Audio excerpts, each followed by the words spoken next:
Okay, we'll call this budget meeting, not a hearing, budget meeting to order.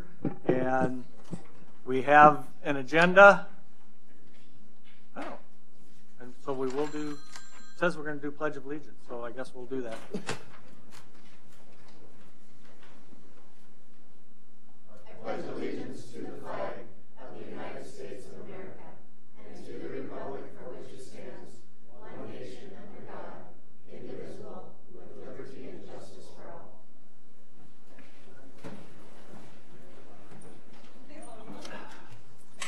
Okay, thank you. We have the proposed agenda. Since it's not really a meeting, I'll just go and declare the agenda as it is, and if we want to add anything on at the end, we will before we adjourn. But I know there were lots of discussions and questions from last Monday to today, changes, investigations of some of the budget numbers, etc. So we'll go back through an overview, and then we'll get to the capital improvement and other items where council will have questions, but I want to make sure the council is updated as to the changes that were made and what some of the things that we're investigating, what some of the new numbers look like. So Stephanie, I'll ask you to at least go back through kind of how you did the overview the last time, but with the new information. And I will say, as far as the proposed budget overview and the capital improvement budget overview documents, those are in the same format as what you saw last week. It's just as council requested, I did upload that online so everyone could see it. There's been changes since then, but I was waiting until after this meeting. And when you get ready to propose your budget for the first budget hearing, I will update those Word documents as well. But we can start off by just looking at, I can't talk and look at the same time, I apologize. Looking at those changes from the last meeting. One of the things that I noted during our discussions last week was that our numbers that we had allocated for projects, and the East Central Drainage Project as well as the Sanborn Project, weren't in alignment with where we were applying for SRF funds. And so I wanted to go back through that and make sure everything was correct on that. We did have an opportunity, Kyle and I, the Public Works Director, Kyle, and we sat down with SPN and went through what the proposed budget numbers were on those and kind of cross-checked those with what we have for SRF applications. Based on those reviews, we did find some things where some items were maybe budgeted twice and put into the wrong budget line. And so I went down and I made some adjustments on those, and I did make you a line-by-line list that I handed out this morning. The first one, we had about $400,000 in street overlay as part of street and sidewalk construction. That was originally to do portions of overlay work that's outside of the original areas the council looked at for the East Central drainage. We don't want to budget that separately in street and sidewalk. That needs to be rolled into the storm drainage and the other projects.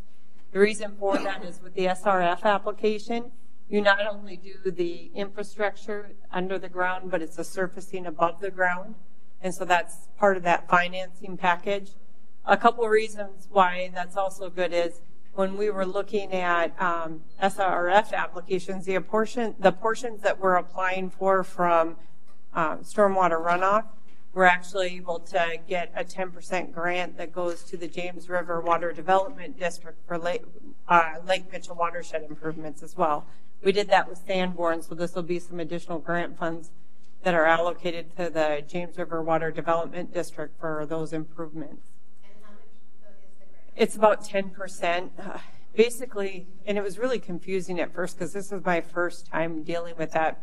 Basically what they do is they set your interest rate at a certain amount, and then if you have projects identified that can be used by the Watershed Development District, they basically give you a lower interest rate, and they take the interest you would have been paying, and they pass that through to the James River Water Development District. So the payment to the city doesn't change whether you do the grant or not. It just frees up some money for them to finance some of that watershed work. So in the end, the grant funds wouldn't be available without the city project, so that's good for the watershed work, and it doesn't realize a change to us to do it, if that makes sense.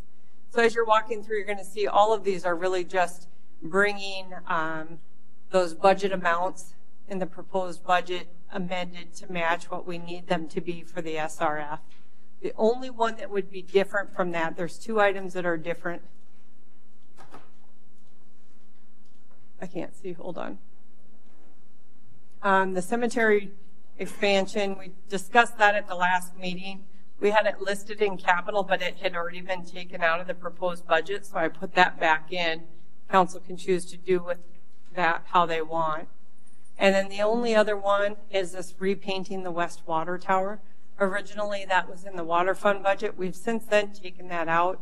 SPN had done a review with the manufacturer that does the painting, and they said that we could go 3 to 5 years with its current state.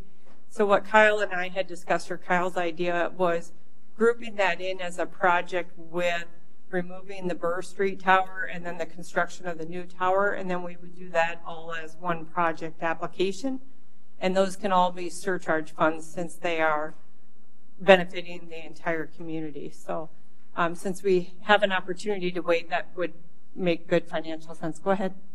When Tim McGannon was here, that bid for the water painting was $1.1 million. Yep. Now it's $650. Which one should we believe? Well, the $650 a little high. No, actually, if you're the 1.1 was the original number we got from SPN during a work session, and then SPN came back and said there was an error in that, and I don't know if Jeff knows the details, but I think it was Terry who did that, who came back and said the cost should be closer to $650,000 to $750,000. That first number they gave us was incorrect. So we had lowered it even in the last time we budgeted it down to between $650,000 to $750,000. Was that the same one that the tower west of town? Yep. You went in with divers and looked inside. Is that the tower they're talking about? Yep. And that was included in this price or no? I'm not sure I'm On the understanding. $650,000. That was to repaint the outside of the tank. That's all it is. Yep. But the inside's fine. Yeah, I can't remember. Yeah, there you go. Jeff, you can correct me if I'm wrong. I think that was inspected within 2 years, or Camden, and I think the interior is okay on that one. Okay. Very good. And so the only two items that wouldn't be that adjustment due to Sanborn and the East Central drainage would be the cemetery expansion that was put back in, and then the water tower that was taken out, which was funded from the water fund anyways. And then here you can see these weren't actual budget numbers. It was just numbers I was showing you for cash applied for financing. This is what I was showing, and this is what we actually have in applications made. So you can see that I didn't plug it in if I couldn't find it in the budget, because I didn't want us anticipating we had revenue that I couldn't find where the expense was offsetting it. So the good thing is, as we added in the additional expenses for those projects, then we just added the revenue offset too. So it really didn't have a big change to the overall budget. I did show you on this, after I went through and made those changes and updated what the cash applied amounts were going to be for the SRF financing. Instead of being, I believe we started last Monday at $52,000 or $58,000 in the hole, you actually have $169,358. And that's because we were anticipating the city was going to have to spend money from cash towards some of those projects which were actually supposed to be financed through the SRF. So it brought your starting position better than what you looked at last week, if that makes sense. The other thing, and we do have SPN here, I've been asked to go through what we have for East Central drainage, because there was additional areas added into that project. And I also did put on your desk this morning the capital improvement list, which you looked at last week. And anything in red would have been changed from when you looked at it next week, just so you kind of know where our starting are. So anything that was in red would have been those adjustments due to walking through the SRF financing.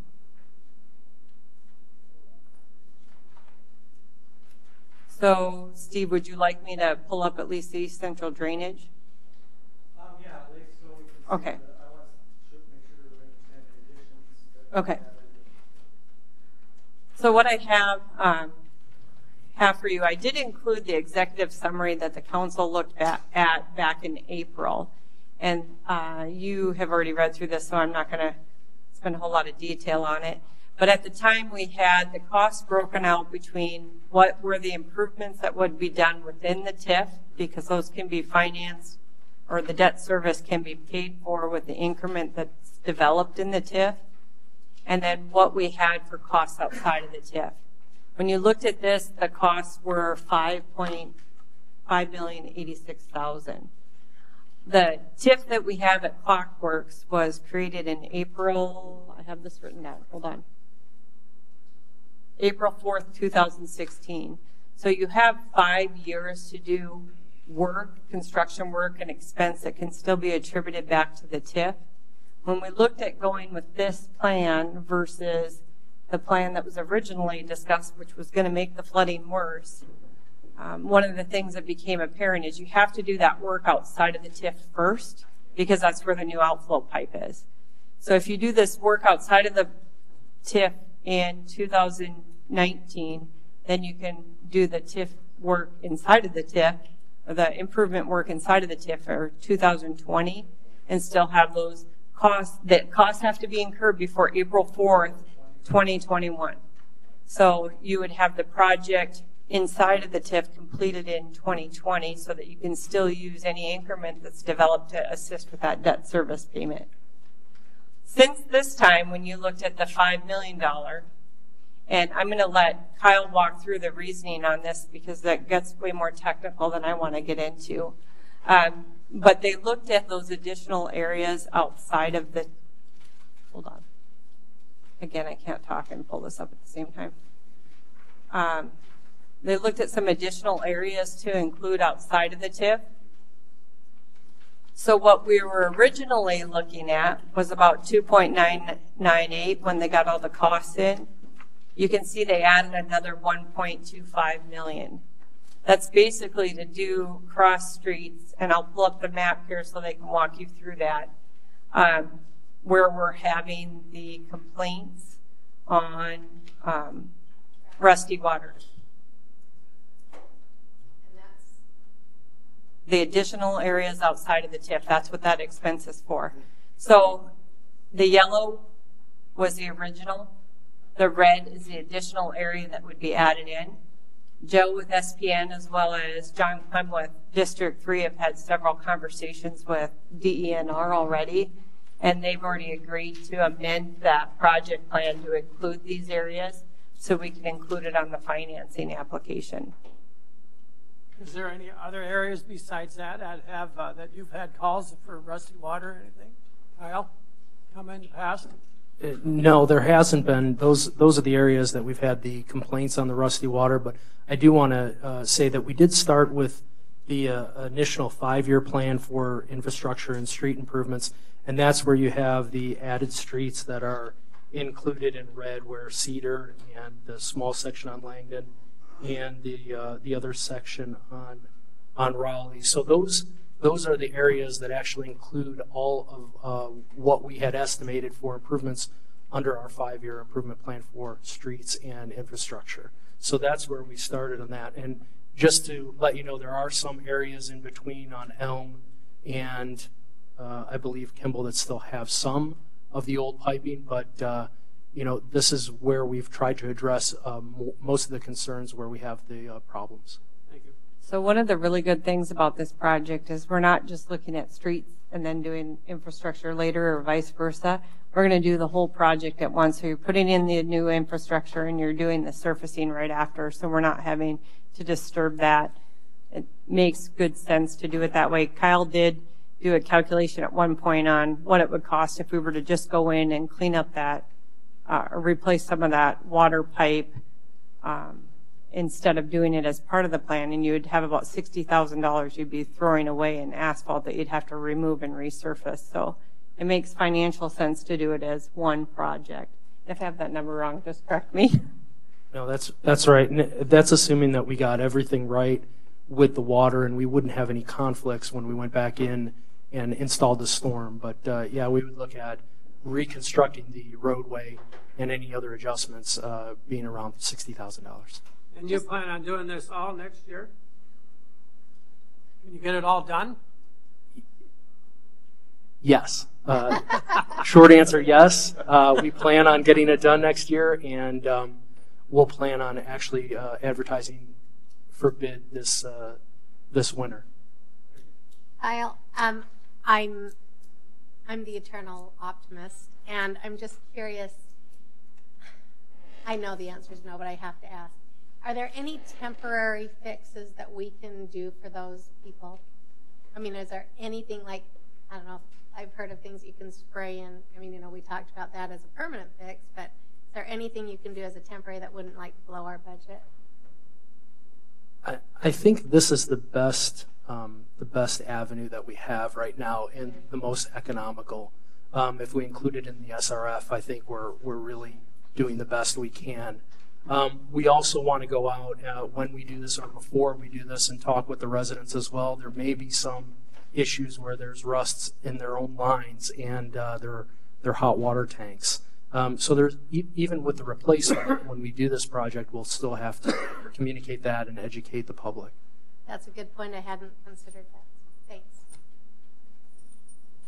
So Kyle, we're basically not going to alleviate a lot of the flooding in the southern part south of Havens, but we got to position ourselves to do the storm sewer and the other utilities first, and then follow through later with another project. But right now, finishing this really isn't going to save a whole lot of flooding in that area, especially where those gravel roads are and so forth. But Well, you can't improve that flooding you without can't. this Without part first. This project Yep. first. Okay. Right. This is the outfall. Make a quick comment on that. We might see some improvement because there is the areas around there where the water was flowing backwards. Oh, true. Through the bottleneck. So as we improve some of this, there probably will be some improvement. But as far as the gravel and the localized flooding, we're not going to be able to address that until we can get phase one up to that area, and then we can continue on. So, yeah. One other comment that was brought up, and I can't even honestly remember who it was who asked the question now, so I apologize about that. But, when we're talking about our debt capacity limits and what we have available, anything that we're doing for these storm sewer improvements come under that 10% because we're doing that as surcharge. And so a majority of this project is going to come, it's not going to be in that 5% limit, it's going to be in the 10%. And then the other thing to keep in mind is all the work that was going to be done inside of the TIF is already showing against our 5% capacity right now as part of our TIF. So you don't have to show that twice. That's already being accounted for because when you approve the project plan of the TIF, it showed that there was going to be debt associated with that. The way we set it up, we didn't issue bonds with that TIF. We were just going to do an interfund loan at the time. But now with the SRF financing, so we'll go ahead and do that, which will open up that grant money for the watershed work. And then the TIF increment that's developed just pays off that debt service as we get it in. And another question is, when you looked at the original project plan and what was all going to be constructed in the TIF, some of that hasn't been realized. Other things have been realized that weren't planned for in the TIF. The good thing is the costs have to be incurred in the first 5 years, but any additional development that occurs throughout that 20 years that increases increment, regardless of whether it was planned or not, still goes towards that TIF payment, including any just increase in assessed value in the area that naturally happens through growth in assessed value. And if I've lost you all, I apologize. That's about it. I did go through, I can't remember who had asked the question. It might have been Jeff. I'm going to pull this back. Where's my, hold on. Okay. Trying to find my overview sheet that I have here. I don't have it. I can't pull it up. I did look at the certifications on that TIF already, and when the TIF was first initiated, the original. Okay, let's look here. Actually, I have it right here.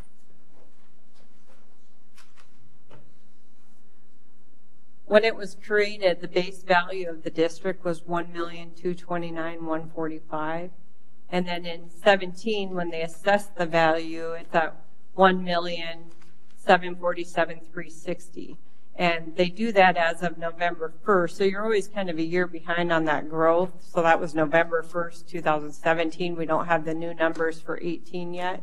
So you have seen an increase in growth of 433,670, and I did look on the revenue received, and we did receive an increment payment in 17, the beginning of the year. I think it was $22,000 when I looked it up. So there is increment already being developed there. And we have heard that some of that development won't happen until this is finalized because they can't put the money into the expansion without knowing that the rest of the project's going to happen. When you sent that TIF back out today, it was a good refresher because if you looked at it, the majority of the increment was going to be coming from new homes that are being put out there versus the addition to the businesses that were out there. So that was a good reminder that it was over $6 million of new homes is the way that was structured. And so that was, again, I think the total was $8 million or 8 to 9. So the majority of it was coming from homes. And does that include apartments? Yes. As the homes? Yeah, twin homes. And the thing to keep in mind with that as well is that we've got, that debt is going to be assigned to the city either way, and you should really just look at the TIF as a bonus that any increments that's developed in there we're going to use to pay this off, because the majority of the expense of that project is the stormwater improvements. Regardless of the paving or anything else, you're going to have, I don't remember it, Jeff, what you guys said, that was probably the second worst flooding concern that we used to have in the city, with the first being the Sanborn area. It's certainly one that comes up more often. Yeah. So you're addressing a major concern for the city in a project that we identified financing, and you're dealing with other maintenance issues, and now you're also going to free up some grant money for your watershed improvements with Lake Mitchell.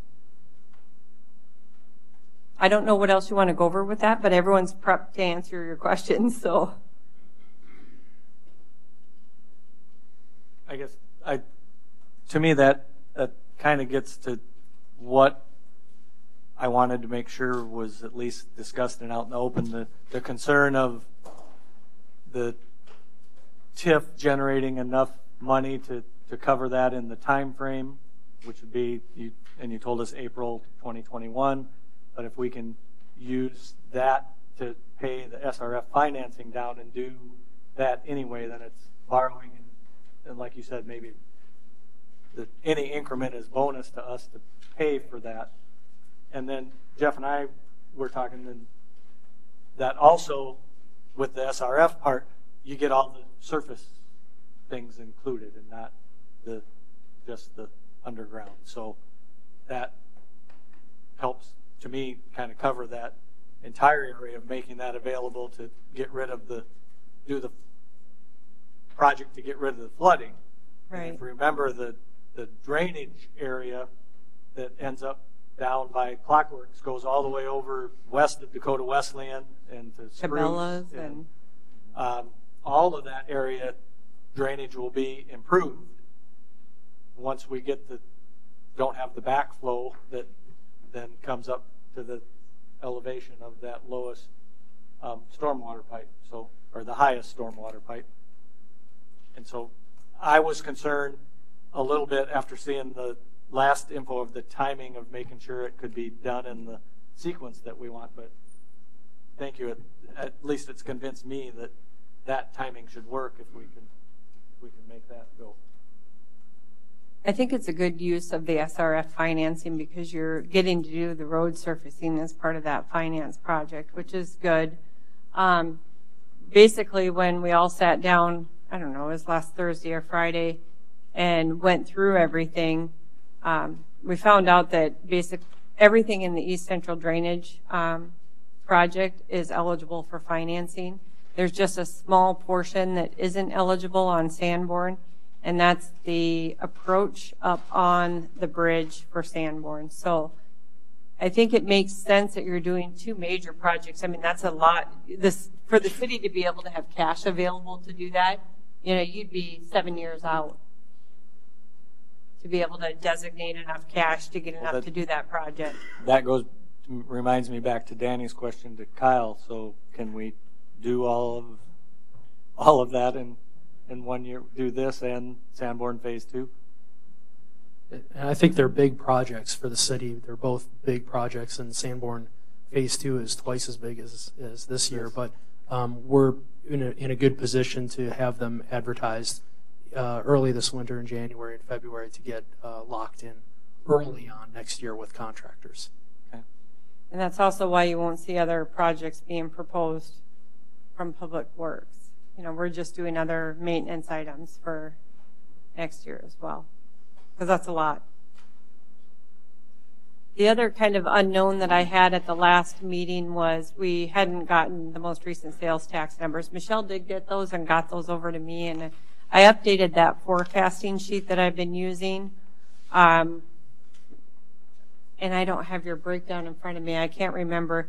It shows, right here it shows. Our year-to-date, we show that we're above 4.67 above where we were last year. But these numbers that I have here are projecting taking the $250,000 out of that was a one-time purchase from Performance Pet. 250 is what I estimated. And if it's 225, then we'll be pleasantly surprised, I guess. And if that's the case, then we would be about 3.5% below where we were last year. And last year we ended the year up from what our budget was slightly. When you look down at third penny or entertainment tax, we're still down, not down as much as we had been in the past, but depending on what trend you look at, we're either going to have a little extra or we're going to be short if we looked at last year's comparison. So I still would not suggest changing sales tax projections or adding more revenue to the budget, because if you remember, we did 0.9% increase to sales tax, but we also didn't factor any growth in assessed value for property taxes. So between the two, it would likely balance out, and I'm not comfortable going up from where we're currently at. That's the only new information that I have to go over for you. I do have everything else up to pull up and for council conversation, wherever you want to go with it. Do we want to go to the capital project list then? And a couple of you have talked to me about some questions that you have, things that you want to bring up. So that's what the meeting's for. And so if you've got those questions, let's ask them. Just want to start at the very top. And I think IT is first, and we'll start there and go department by department. Is that okay? However you want to move forward is fine.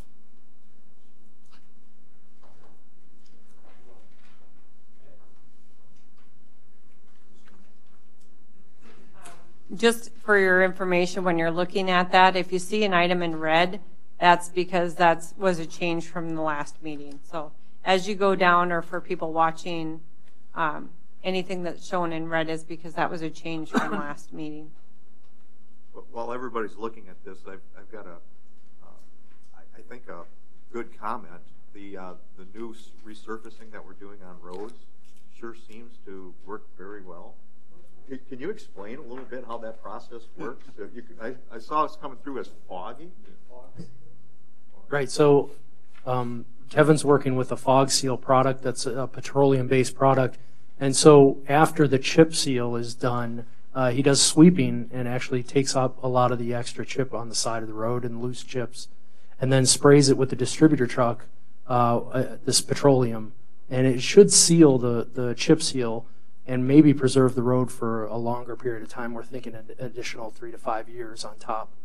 So it's a great product that other municipalities have used in the past, and we're hoping it saves our road or extends the life of the road.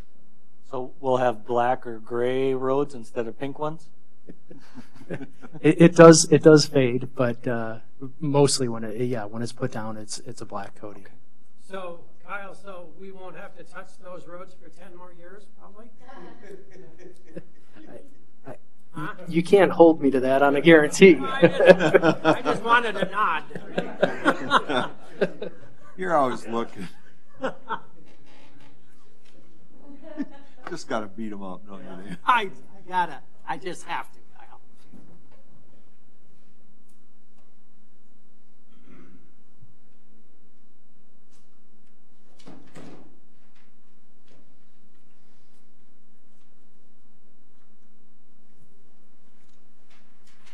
I'll get to the first one. So, and it's in red. So the cemetery expansion at 25,000 is in.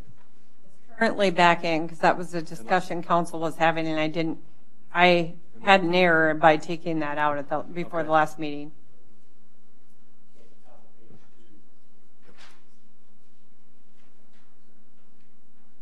Can you tell me what our original plan for where we were going to do the bike path paving for $60,000 that we took out, where was that intended to go? Kevin, that was the west and the bike path, the south and west of the hayland in the cemetery to route it around that way. The houses on Thunderbird, it would have come up east of those that line Thunderbird Behind and Hayfield Thunderbird. back there. It would have gone west along Thompson and Glanzer's place there, the Milton Nelson's development, west there to the corner, and then turned and went north, or gone north, headed north.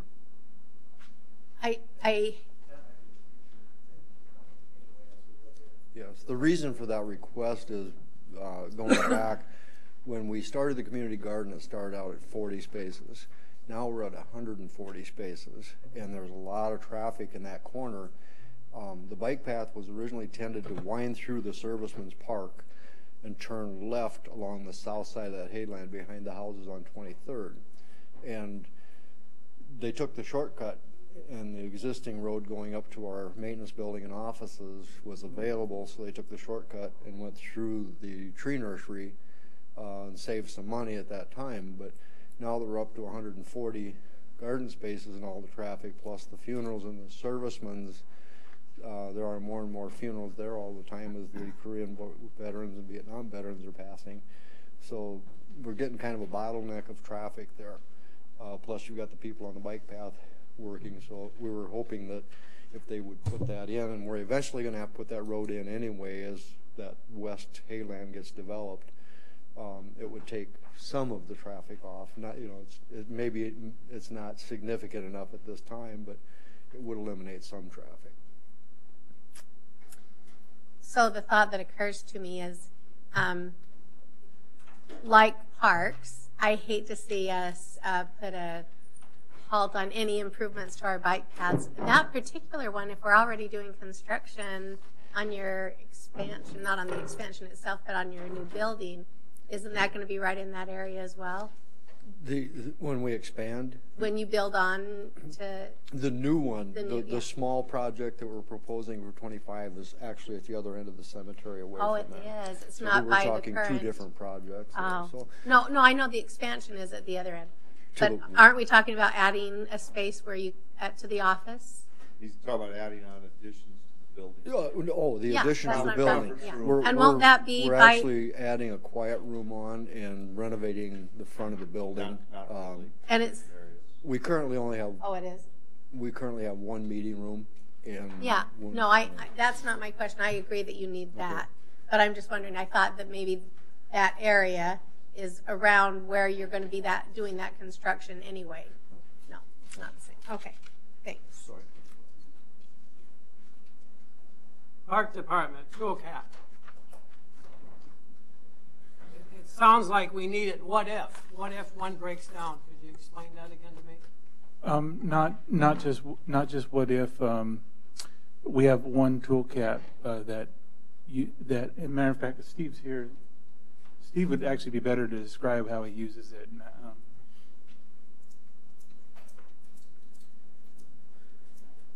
Yeah, we have one piece of equipment, the Toolcat, it's called, and we can run our snow blower on it or broom. We got a blade for it.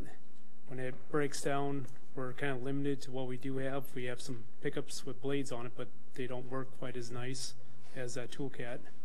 It's a little more handy, smaller, easier to get around. Visibility is better to see oncoming traffic, people around you, versus a pickup. How long does it take to get replacement parts if it breaks down? Depends. Our closest dealership now is Chamberlain, Sioux Falls, or Huron. So less than a day. If they have the parts on hand. And if it's on the weekend, it could be through the weekend. And Well, with the storm, it could be even longer, depending on how big the storm is. yeah, if roads are My closed. understanding too, that when I talked to other departments, that there's one or two of them that are available in the wintertime that they don't use. Have you ever checked with the other departments? No, we haven't, I guess. Well, I would suggest you do. So I'm going to go ahead and make a motion to deny the Toolcat.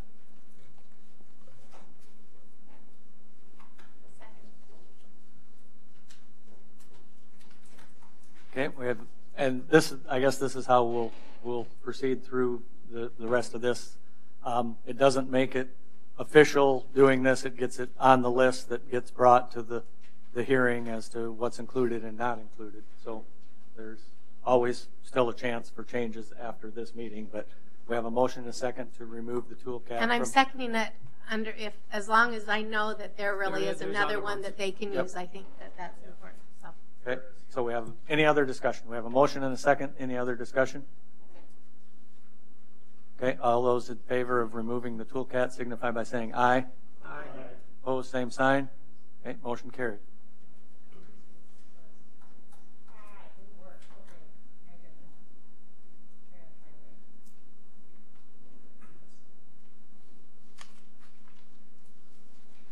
So I'd like to see us then put the playground for the day camp back in, just so that we stay on track. So I'll make that motion. Just 1 second. Okay.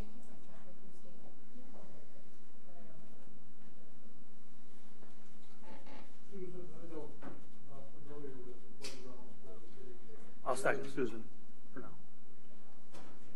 Okay, where is it? Well, you're familiar with the day camp. So the playground equipment there is pretty old. I don't know, Nathan, how old is that playground equipment? That one has a lot of different features. Some are older than others, but it needs some upgrades there. We're trying to go with a minimum of 20 years. That one's older than that. So we want the playground at least to last at least 20 years before we replace it. And that would just be next on track. Next year, we'll be looking at Patton Young in 2020. That equipment's probably original from the YMCA. Yeah, I don't have an age because Yeah, it's old, yeah. We use that playground quite often, and they have one of the old spinning merry-go-rounds and things like that. Yeah. What's that? You won't get one of those again. I know, exactly. Exactly. Nathan, with your new equipment, is it all plastic then? The playground equipment mostly plastic or the new stuff? The new, the structure itself is the steel, but would you say it's plastic or steel? The slides are plastic. Slides plastic. Yeah. Can you get 20 years out of the new stuff, or we don't know yet? We've been doing pretty good. I'll look on here, but there should be an example of one that has plastic that's probably got a good 15 years already on it. So, yeah. And Nathan, I know we try to, in the previous years, I guess we've always, changed out one playground somewhere in the city of Mitchell. Roughly, how many playgrounds do we have? I mean, offhand. It's about 21. So, going with that thought process of we're trying to get them done and have them last 20 years. You take it out of rotation. You just had our issue of one going over 22 years. So, that's sort of what I brought up last time too with Susan, that I just don't want us to see us lose one of those out of rotation unless we're going to plan on doing 2 next year or something like that, which doesn't really make a lot of sense. Yeah, and Marty, I agree, but my question is the day camp the right one to replace? Well, the thing I was going to say, and that obviously is one that needs to be renovated. But the other thing about it is that that's one that is rented. It actually provides, I know it's probably not a huge revenue stream, but there is a small revenue stream. People pay to use that day camp. And because of that, I think, am I wrong? Oh, because they're renting it, I feel like we should at least provide them a nice playground and not one that is potentially hazardous to children. With that one, we would also upgrade the volleyball court. And is there a basketball there? Yeah, we would look at upgrading everything there. The other side of that is that it's really not available for general use without renting.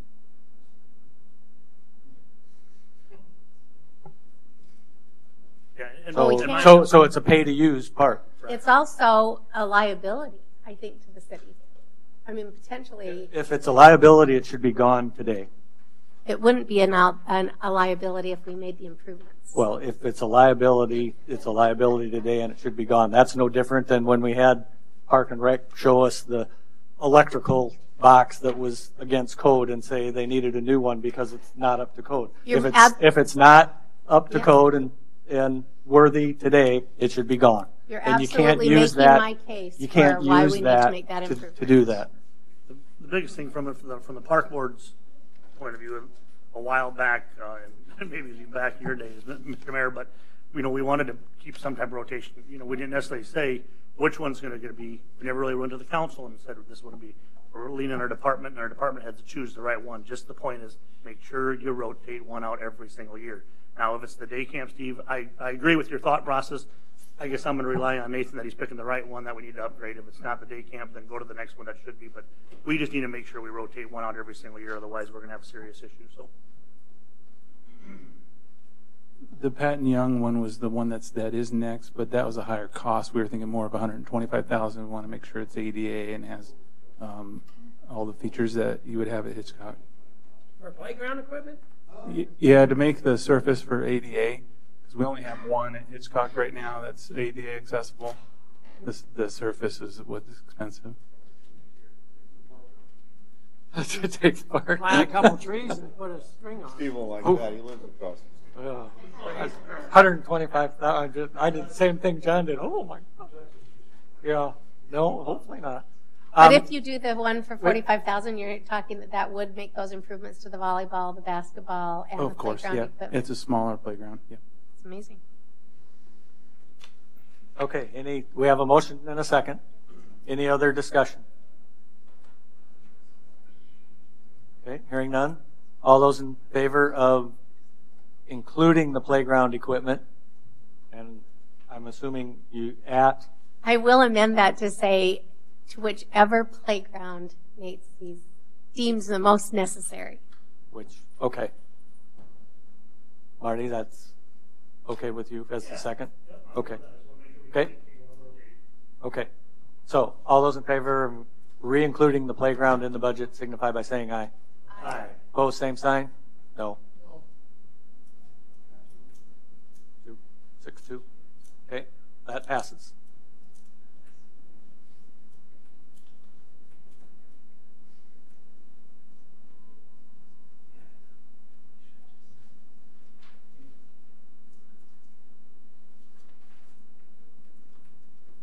Well, I can bring up my Sandy Beach restroom now, but I know me and the mayor had a lot of side conversation. I don't know if Mr. Mayor, if you want to maybe bring up some of the thought process of maybe how we can handle this. Obviously, I know most of you last year we voted to put in the infrastructure. I don't believe it's done yet, but it'll be done this fall at some point in time with the thought process that in 2019 the restrooms would be built. I think we were sort of looking at what was going on at Northridge over there with that bathroom, if it's feasible to try to do something simple like that going on. I don't know if that has what your thoughts on that, Nathan, was, but that was sort of our ambition, I guess, to keep moving. I mean, granted, we can't speak for 2 years out, but that was what our thought process was. Obviously, you can see here that it was cut out. I'd like to get it put back in, but I did talk to the mayor on a few things, and he came up with some different ideas with Mayor and Stephanie, and I'm open to their thought process, but I'd like them to throw it out for you guys and see if you guys are okay with that also. Well, what I approached Councilman Barrington with is we are coming towards the end of the current year where we have a contingency that is, I think right now, about $530,000. I believe it's $65,000 for the restroom. Infrastructure is budgeted this year, will go in this year. And what I was recommending or asking them to look at is the possibility of seeing what we have left in the contingency as we get down into September, October, and using the $65,000 from that contingency. That way we can build it over the winter and use it next summer. And then it's off, we get rid of it off the budgeting process at least a few years. And yeah, Marty, your comment, and Nate, when we brought up an old question that we had when we talked about the Northridge restroom stuff, we talked about the design and that type. Did you ever come to a conclusion of, so that we could, the question of local versus not local, or buy-in, like prefab versus not prefab, and then does it match other restrooms that are already in existence? And did the board ever come up with how to move forward with that? Yeah, so we can do prefab and get that done right away. We can also build it for about the same price locally, but I don't have a design. So now that Kyle's here, I'm working with him and his crew on designing one for us, because we didn't have funds to go out and design one. So that's we were just going after the prefab. So you can stay local then on that. If we get a design, yeah, we still have to get that designed yet. That'd be nice. Okay, so we could do that and then kind of morph off that design for whatever would work at Sandy Beach? Yep, that'll be the same exact design, yes. Okay. So, like I said, I told Mr. Mayor I was open to that thought process. I just wanted to get it brought out to the rest of the council to see if you want to put in the budget, we put in the budget. If not, I'm willing to That work would be a with Mayor Steffi on that. September, October meeting discussion? Yep. You know, I want to take a look at it being positive. I know we have a lot of things going on with Lake Mitchell. We know we have a lot bigger decisions that we're going to make, but this is just one way to tell the public we ain't giving up and we ain't stopping. We're putting infrastructure in. Let's do phase 2 of that thing. And then obviously let's keep on moving forward with getting our lake figured out also. So. I have, and just one thought, and I see Joe and Mike are here, that and I'll call it my negative thought of the Sandy Beach area. If we, in the future, drain and dredge the lake, and as the water comes back in, what if Sandy Beach is now Sandy Cliff? And my parents' house will be too. Well,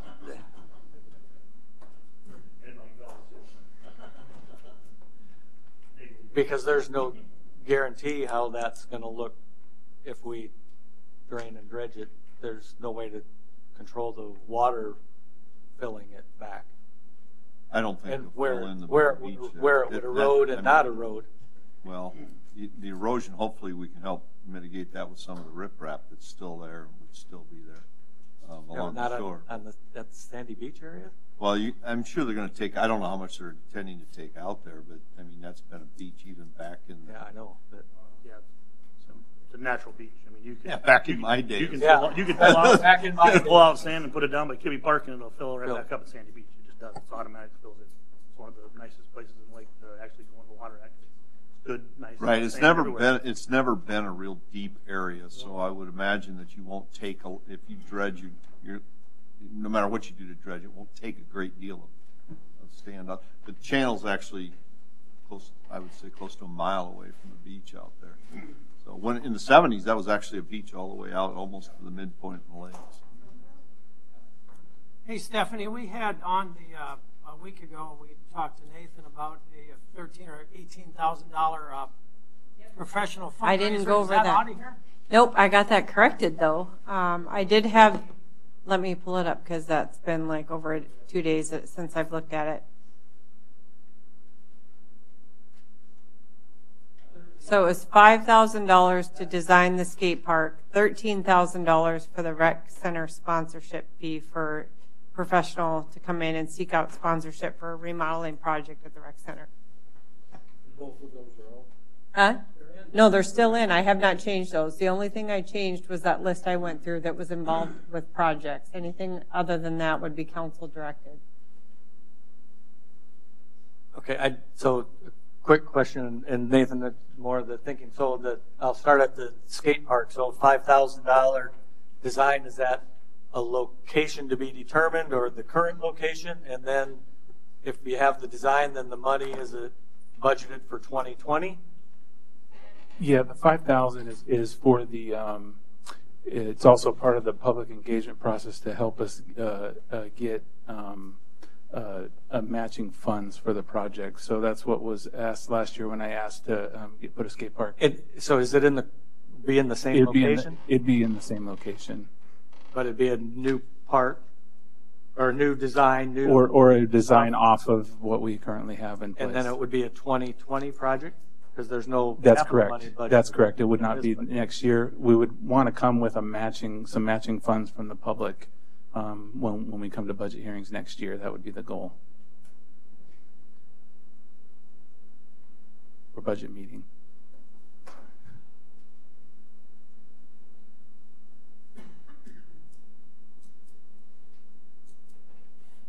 I like the study on the rec center for the mere fact of we've got a large empty pool now, and what's the best use for that? So that's going to be included into the process of trying to determine what we want to utilize that space for. Nate, is that? They already have a master plan done for the rec center. The feasibility study that we did, so we know. So what is this going to entail? This would just be looking for the a sponsorship. Okay, but that goes along with it, though, is we're going to be able to show them what it's going to be, and then hopefully we can secure a sponsorship and come back again in budget time next year. And they're going to tell us what the amount that they would recommend us asking for? That's correct. I would give them our goal, which is $1 million, but they would let us know what's realistic. Yep. So the $2 to $3 million for the new rec center to remodel, roughly? Yes, it was 3.7 million. 3.7 million. That includes the engineering fees. When do they expect to start to do that, Nathan? We would start as soon as we had the funding to do the engineering fees, to engineer it. I just think we're just too early on this. The issue that you're going to come across with that, which is partly why Nathan originally looked at just the engineering fees, is we are so close on that 5% limit. This is any debt that would be issued for that or City Hall is going to go into that 5% category, which you need to keep available for what we're doing for projects, which a lot of those are getting moved into 10%, but we still have the issue with the lake to deal with too. So you're going to have a lot of competing demands for that debt capacity, even if we have the revenue to pay the debt service. But Nathan's idea here would say, okay, instead of a $3 million project, it's a $2 million project. Well, with a sponsorship. And then the sponsorship, or the professional gets paid $13,000 now. Does he get a percentage of the $1 million too? That's correct, and any ongoing fees that would be associated with having them in our facility.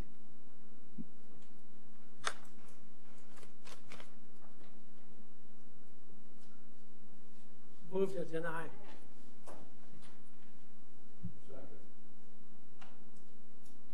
Okay, we have a motion and a second to remove the rec center sponsorship fee for professional from the budget discussion.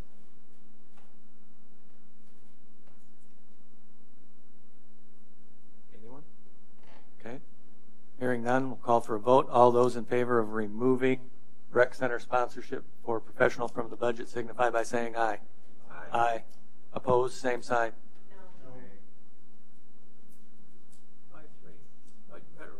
Yeah. Michelle, can you roll call for me, please? Allen. No. Barrington. Well, hold it. This is a motion to remove, Danny. Yes.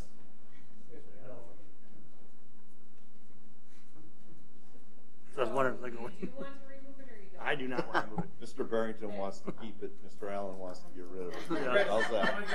Award a split on this one. Yes.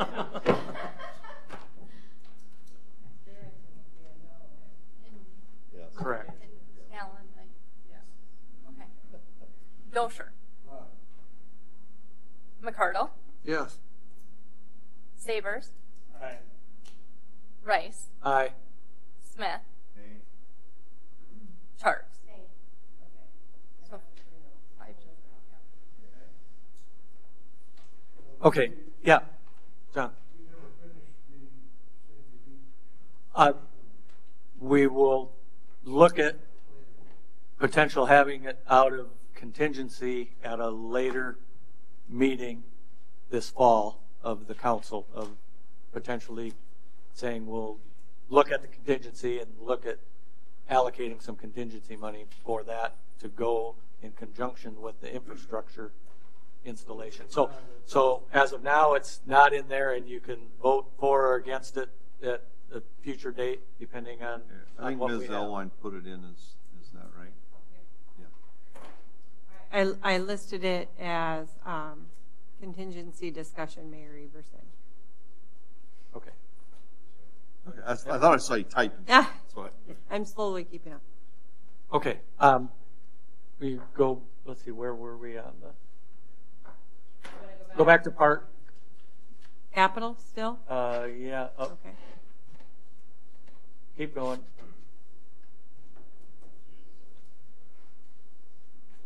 I have it under professional services. I did not print Oh, out the sheet. My apologies. No. Okay. What I'm looking This one right for- here, the removal. No, I'm looking for. I didn't print it out. Where do you look for? It was just up there. No.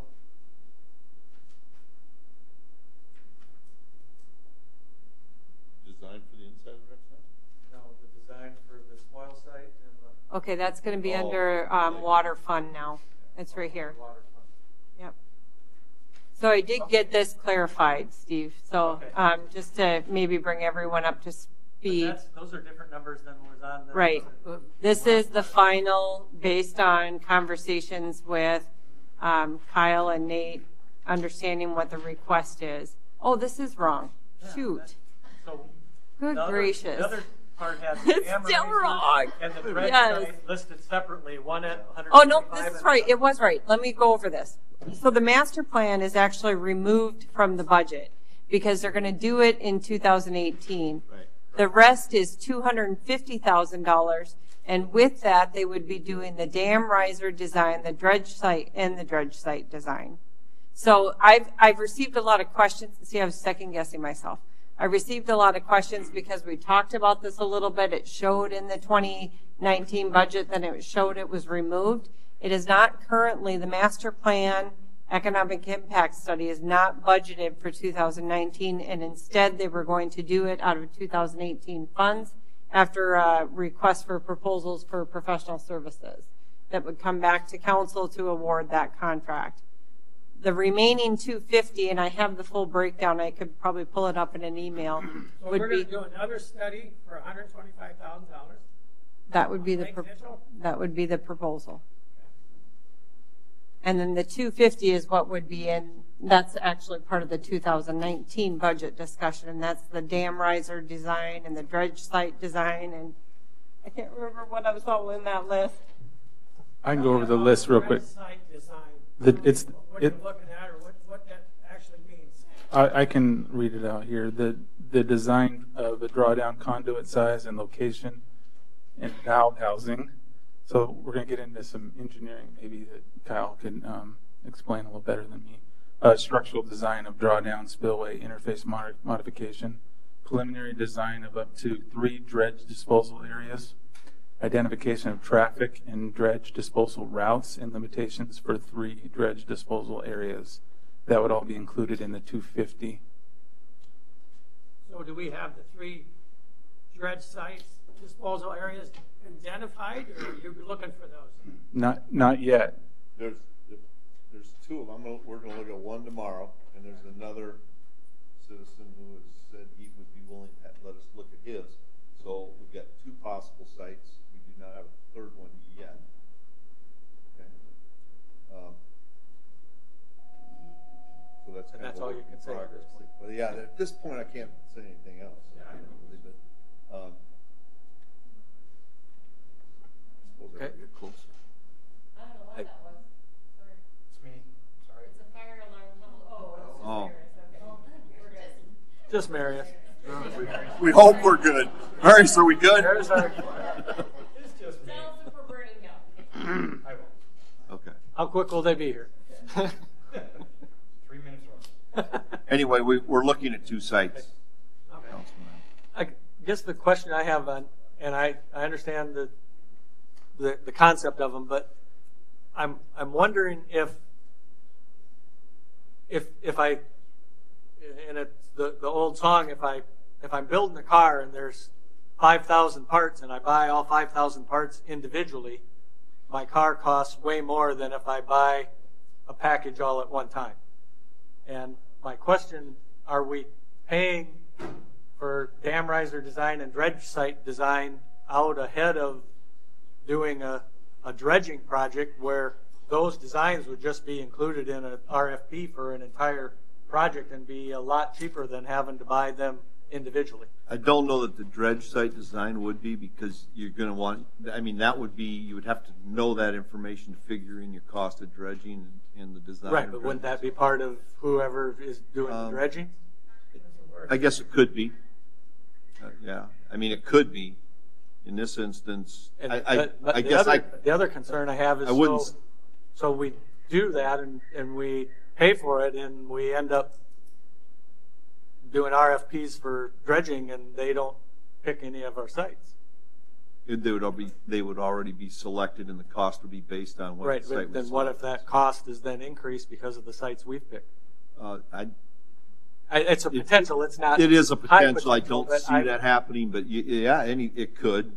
But their pricing would be built into the site that you'll design under this. Right.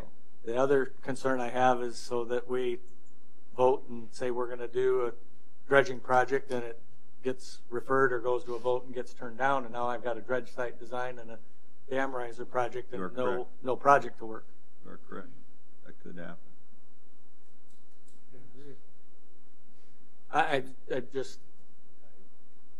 I like the concept, but there's some potential there that we're going to pay for designs that never get used.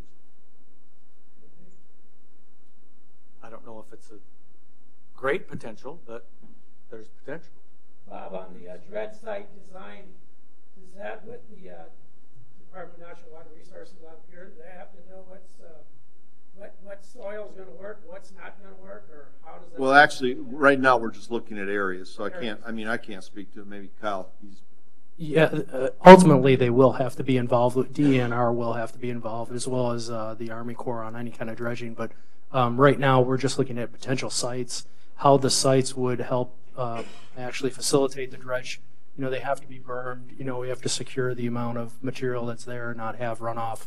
But the dewatering would be included with the DENR. And I think to the design, I think we want to just do estimates right now, and that's where our cost is really associated with the estimate.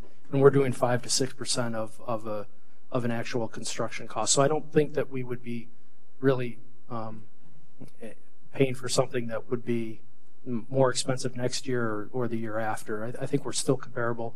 If we go out for SOI or RFPs, we're still pretty competitive on those designs as well. I was thinking that if we've already identified a couple of the sites, then it sounds to me like we've already done part of what we're paying the $250,000. Now, I was going to ask you what you base that on, but you just answered it. It's a percentage of what the total project is. Yeah, the construction cost, which I'm glad you. We would want to stretch those funds as far as we can, because we would also want to go after some grant funds if there are anything available. This will all be done in 2019, then, correct? Before next budget year, or? Yeah, the designs would be done. Okay. And the dam riser design really could be used even if we don't dredge anything, correct? Yes, it could, but we may be able to save some money on that because we have a pump house that is no longer used. And it is possible that that could be used as the drawdown. As the drawdown? Yes. Take some modification. Mr. McCormick might be able to help us. help me. And I think that would be As long part as of he's the, here, sitting here That- watching. That pipe, yeah, we had talked about. There's some how that modifications pipe that was- could be done, and you could use it to create a siphon to draw it down. We looked at that a few years ago. Yeah. The goal at that time was try to keep the water level down 2-3 feet below the spillway through the spring, which it doesn't have the capacity to do that. But to be able to draw stuff down over time, it could be used. I don't know that any drawdown would do it during the spring when you have heavy runoff because you're going 3 feet over the dam to begin with, or the Right. spillway. So, you know, you're looking at more of once your heavy runoff's over, trying to draw it down to at least if we want to try to do vegetation along the edge, that kind of thing. And that this would work for, I believe.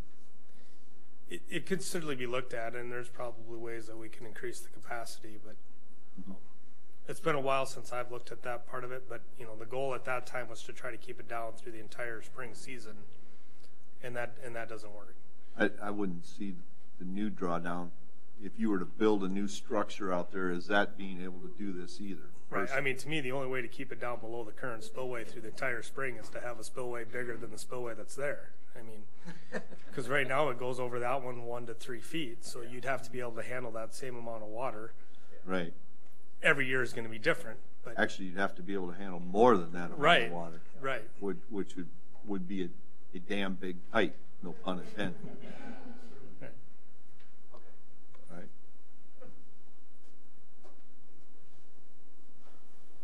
Well, you know, Steve raises some extremely valid questions, and you know, we're getting and we're developing a plan. Every month we learn a little bit more. The Lake Committee learns a little bit more. You know, is this specifically exactly where we should be spending the money? It makes probably sense today, but as Steve brought up, is that potentially what the citizens don't want. But I still feel that we need to do something to show the public that we are committed to trying to solve the issue of Lake Mitchell. And maybe instead of just identifying specifically what it is, can we put the $250 in the Lake Fund? And as we learn more and see what we want to do in 2019, it has to come back to the council anyway. Does that have some validity at all, or what? Yeah, I think it would. Makes more sense to me anyway. You mean leave it in the lake fund so that if It 2019 specifically, we want to use it for that? Just in the But lake until fund. it's used, it comes back to the council, and we get input from the citizens and saying that is a very good place to spend $250,000, because it's a lot of money. We know. Okay, so I'm just going to make a comment that Leaving it in. if you're leaving 250 into the professional services line, I'm going to restate what I said at the last meeting, that that's anticipating an increase in revenue from POET. So if that revenue is not realized, you need to draw that back down to the amount that's released, so we're not spending water infrastructure fund money. And then I think council would just maybe need to go on record that any plan for the use of those funds needs council approval, because you're going to have budget authority to spend it. So I just want to make sure that if that's your discussion, that you as a council want to have, agreement on how you're going to spend the funds, you may want to iterate that now so that everybody's What dollar value are you going to put in there then? Are you going to? Well, 212 is what we get. Isn't that correct from POET revenue? 212 would be your current POET revenue. So if you wanted to back it down to your current revenue, that's what it would be. My only reason for bringing that up is, if the budget authority is there, I think your spending policy is the department can spend the money. Yep. I'd like to see us keep it at the 250. Personally, I don't see any reason for us to cut it back. Well, because then it takes money out of your water revenue. So it would take it away from infrastructure money. Unless the increase goes into effect with POET. When will we know? Oh, well, we're working on it. They're not real rapid at getting back to us, or have you gotten any of that? We had a meeting a week and a half ago with POET, so we're still in negotiations. And when any negotiation would be implemented is still Well, discussion too. we kind of hold we hold some of the cards, so, but we're not looking to, we would like to have an amicable agreement rather than a forced agreement for obvious reasons. I mean, we want Poet to do well. We don't want to hinder that, but by the same token, we need to count on a fair amount.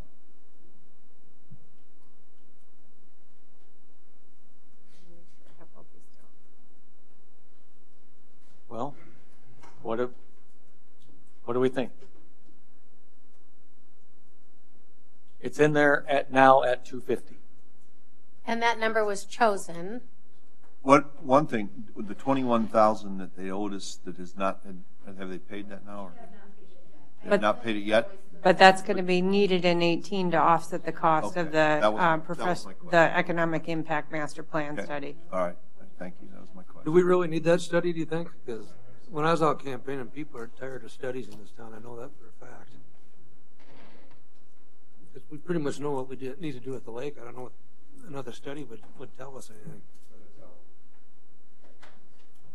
No, it's in. No, it's Well, in the 18. it's in 18. It's in 18.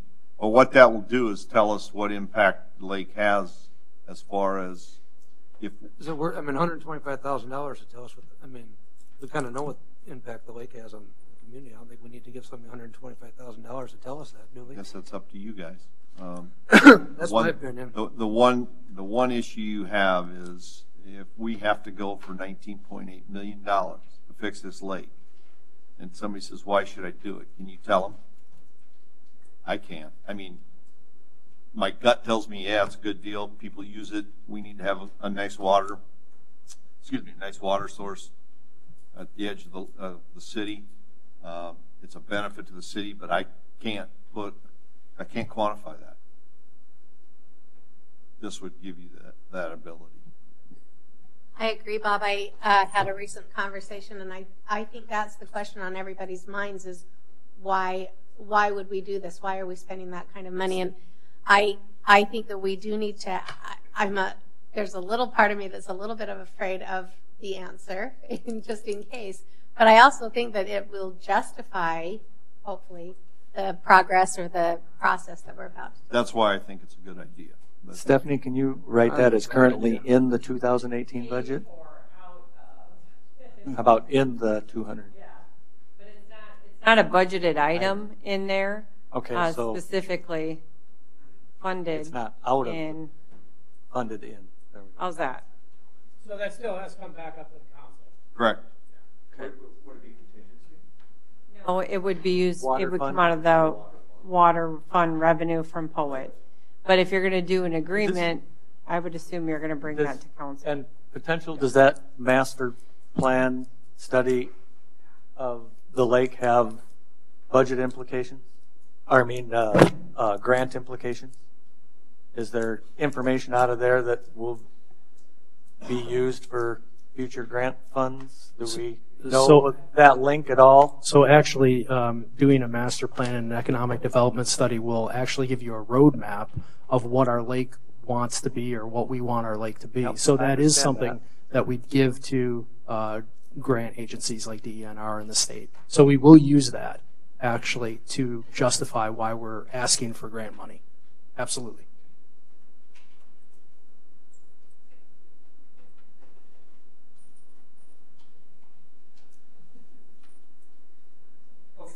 So we're at the question of how much, just the numbers we have right now has 250 in there. So I'm going to just put 250 in there for right now. And we can talk about it as we get to the budget hearing and voting in September. So for today's meeting, leave it at 250. And as you move forward on site locations and other discussion items, we'll know that if there's money to be needed for investigation or design from those areas, that there at least is some money budgeted in 19 for that.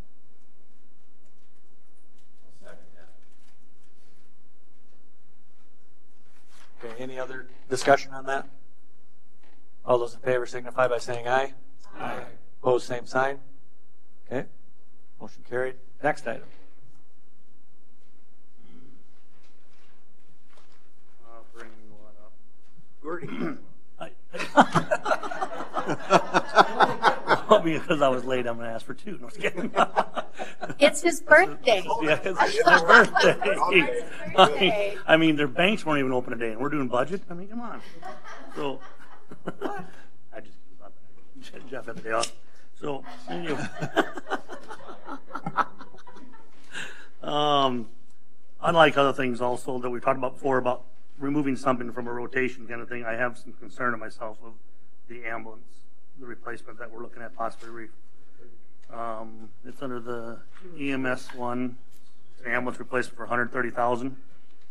I know we talked about it and we can keep on putting Band-Aids on it, but I've always been a big supporter of safety, and I just have a concern of us not rotating some of our stuff that is obviously for the better cause of the public, I guess, you know. Linden brought it to us, obviously, as a point from Arias, as a point of it needs to be rotated out on their inventory, so to say. And I'll be the last one that wants to have something happen on the interstate, transporting some patient over to Sioux Falls or whatever it may be, and then also it breaks down because we, the council, decided not to update our inventory. That was recommended to us by our department head. So I got sort of an issue of taking out something that I think is a big need for our public. So. And then would that be coming out of cash, or would you be wanting to use the money that you have designated for the second station? I mean, coming out of our current. How much do we got left after everything's? I just totaled up where you're at right now.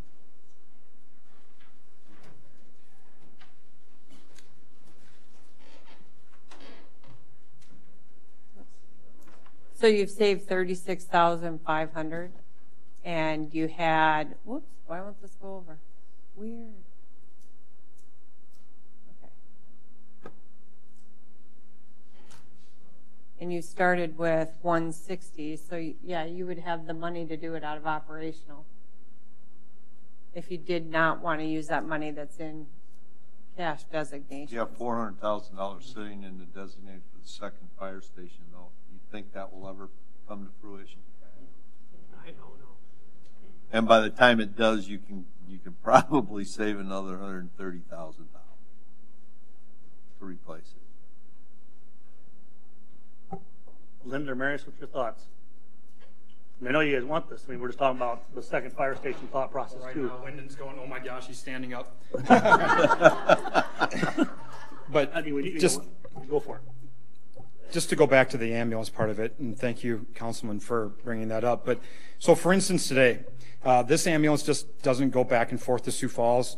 First of all, I need to apologize. We came to a difficult decision where we had two ambulances that needed to be replaced. And for whatever rotation issues we had or why we didn't pay attention to that, I can't tell you. But we came to the point where we either had to get rid of one ambulance or the other, and we picked one of our frontline ones that does a majority of the work in town. The other ambulance that we're talking about now does a majority of the work going to Sioux Falls and things along that line. Ultimately, though, all four of those ambulances respond to the emergencies in the city limits or outside or wherever they're needed, right? 900 square miles we cover.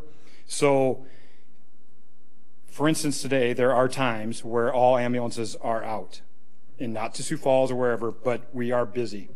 Today we had a massive accident out on the interstate. I had to call to the street shop to get that ambulance out of there. It may or may not have ran, but we were out of ambulances. We were done at that time. So that's where we're at. We will do a better job of rotating and keeping mileage down on things, but it is what it is, and that's where we're at, and that's why we're asking for that for this ambulance. The second part of it, will we ever see the second station? I would love to see a second station. I mean, obviously that'd be my ultimate goal in my position. Whether we will or not, I don't know. We've talked about it as long as I've been here.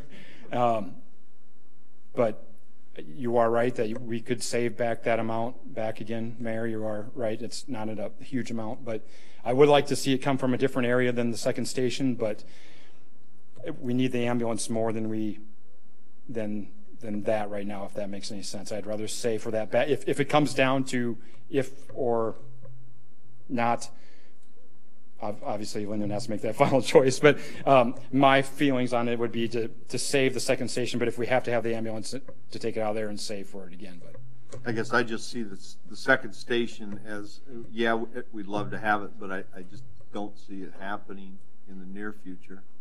So why leave $400,000 in there when we could use that and easily get the ambulance? Well, from what I just heard, they want the ambulance back pretty bad. So to me, we got to put it back in. The question is where we want to take the money from. And to me, it doesn't bother me where we take the money from. I just want to make sure we get the ambulance back in because I'm not telling the public that. And then after having a day and other days, this is something that's got to get put back in our rotation. I agree with you. We need the ambulance. Well, let's go ahead and take it out of the $400,000 that we have left for the new fire station. I don't think I'm going to see it for a while. I don't know how long, when we started this, Lyndon, 8 years ago? Right. We are going to have an unmanned one out there, you know, that building that we bought. But this one we're talking would be a manned station. So, yeah. And if we decide to do it, you guys can find the money. Okay, so we always have. Amen. So just to reemphasize, I'm going to make a motion to put the ambulance back in for 130 using designated reserve funds for the second fire station. I'll second it. Okay, motion and a second. Any other discussion? Oh, Kevin and John, your names Yep. are wrong. Yeah. No, those are the right names. They're just in the wrong spot. Wrong chairs. I can't see it from here. So it was Kevin that said second, right? Yeah. Because I looked at it. Looks the same as it always is from here.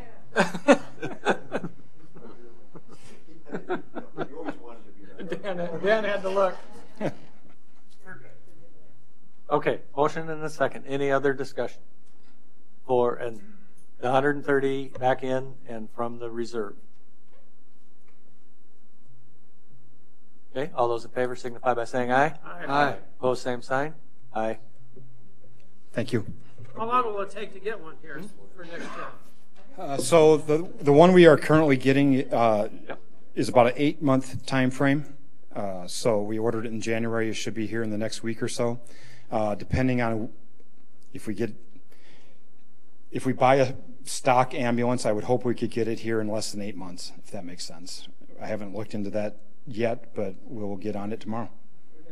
Yep. This is a procedural question, but since the money is already there and it's in holding, can we have them go ahead and order it now so that we don't have to wait so long, or does this have to wait? Yes. Yep. You could do a supplemental appropriation to come out of reserves, out of that designated cash, and do it in 18. You want us to do that? We can sure look into it. Well, I don't see any reason why not to. Yeah, if no, we're using using that money that's sitting in money's there, sitting why there. would we put it off? The That question motion will have to be, made in a regular meeting, though? yeah, and the Right. and the question is going to be, I know sometimes even when you do that, it's like 6 months before you actually get it, or Right. So what it you doesn't could cost do- anything to look into the process. I could start Right. that tomorrow and get a time frame and let you know, correct? Or, yeah, and then the supplemental hearing process would be 2 meetings. So we could always go through with the process, and then if you can get delivery in 18, great. And if not, you would just end up having to reappropriate that in 2019. And that takes it out of this budget process. But wouldn't it be nice to have it sooner rather than later? Oh, by far, yes. Of course. Thank you. You can look into it tomorrow, but you have to put it on the Yep. agenda for the next meeting.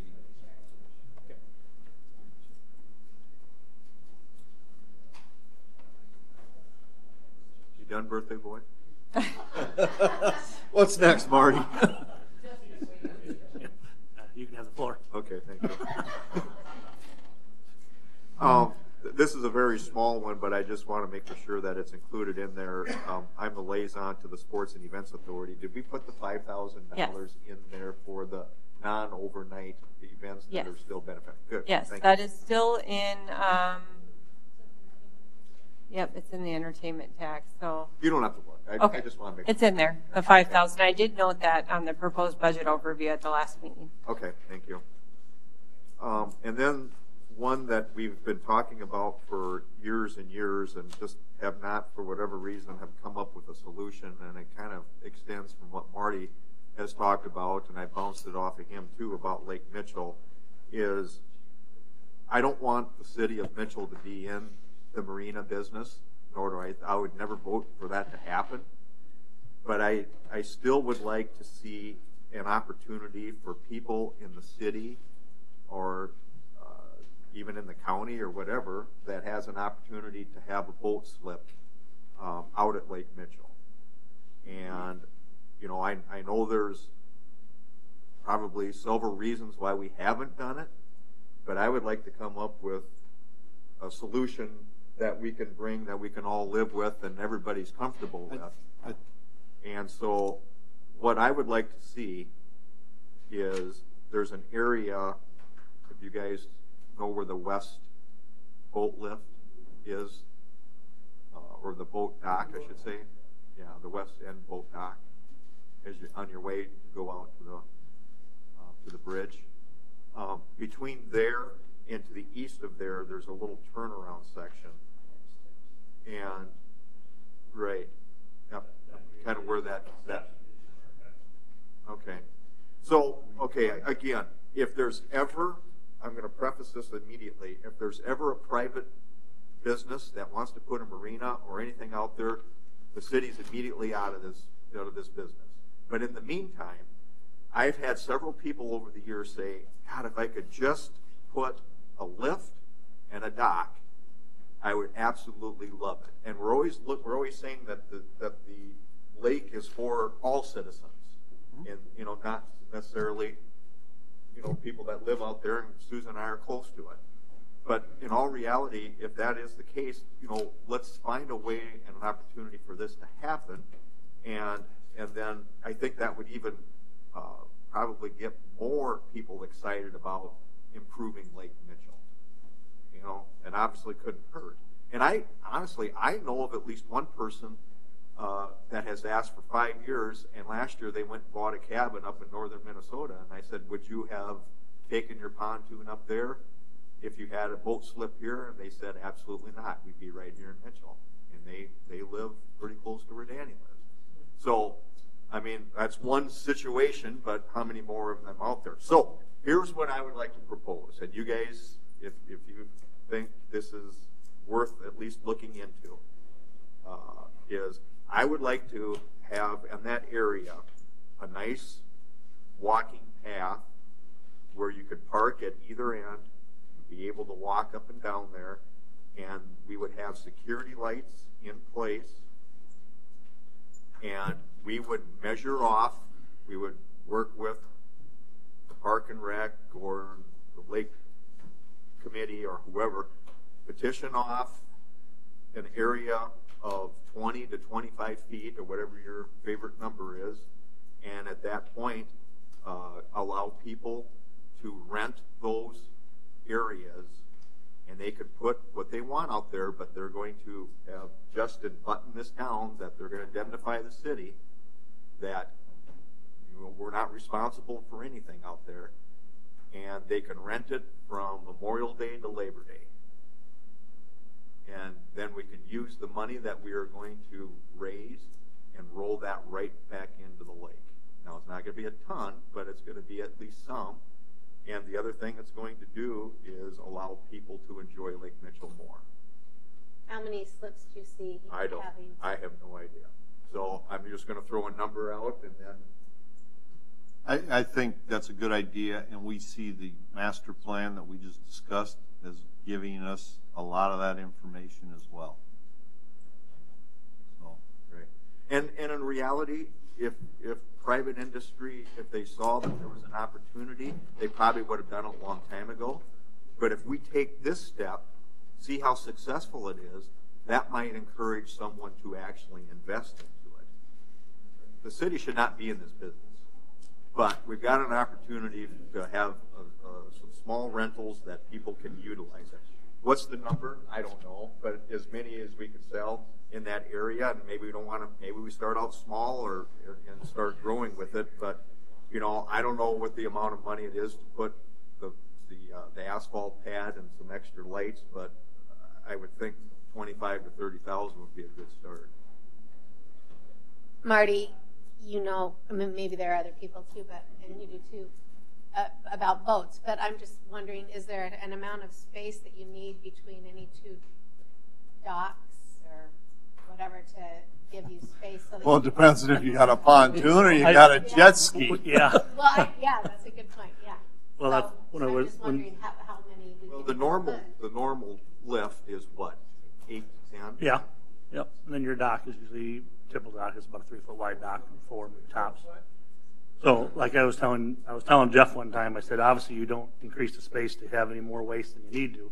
It's all about, sadly to say, sort of ramming them in if they want to have, if they have jet skis and maybe they need 2 slips. That's their call if they want to go ahead and rent one for their boat and one for their jet ski. But, you know, we're next neighbors to Copels, and, you know, obviously when we come on in, we're coming in about a foot apart from each other. And that's just how it is. It's our dock, and both of them just right next to each other. So we're literally using probably only tops of most 15 feet of our frontage.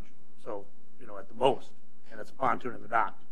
You know, that's how much. So it's not that wide. So, I mean, you can be a little generous if you want to spread it out, but it's going to be somewhere in that increments. And somebody has to figure that out. But if it's going to be somewhere between 15 to 20 feet at the most to rent, you know, and then you got 100 or 200 feet of frontage. Well, there's 10 to 15 slips.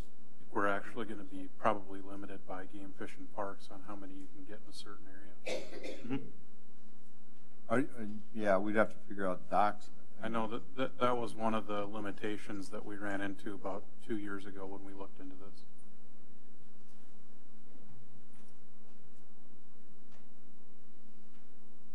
I guess, and I like the idea. I mean, it makes sense. One thing, part of what we were looking at in the lake study is they would give us some, or work along that line and give us information on what they saw as being able to be done. I wonder if 50,000 might be a closer estimate just based on the paving estimates in front of the cemetery and parking lot. If you're talking about parking lot and walking path. Would you have to pave it? Could be gravel. Oh, true. The number I had mine was 50. I'll be honest with you. Was what? It was 50. That was my number also. I think your 25 to 30 is going to make you short. And the one parking lot on the boat dock is paved, very nice. The other one I'm talking about is gravel, so that is a possibility that you may want to. But more importantly, I think the walking path is where I was going with it at this point. And maybe you don't want to make that investment, you know, right away until you know there's going to be some usage with it as far as the parking lot. But that's again in the future. But I just want to get something started and try to get it utilized and see how popular it is. Honestly, I think it is going to be well receptive. Again, you can go out anytime you want, boat and trailer your boat. But if you've got access, you got an extra half hour in the evening. You know, people might want to go out and see the sunset. They're not going to do it if they have the trailer.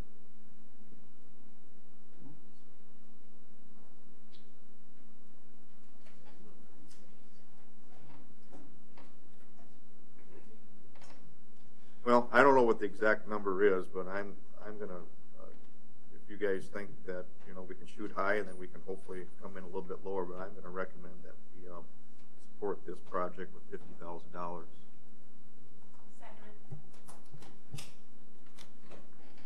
Okay, we have a motion and a second. And which fund does this go in? I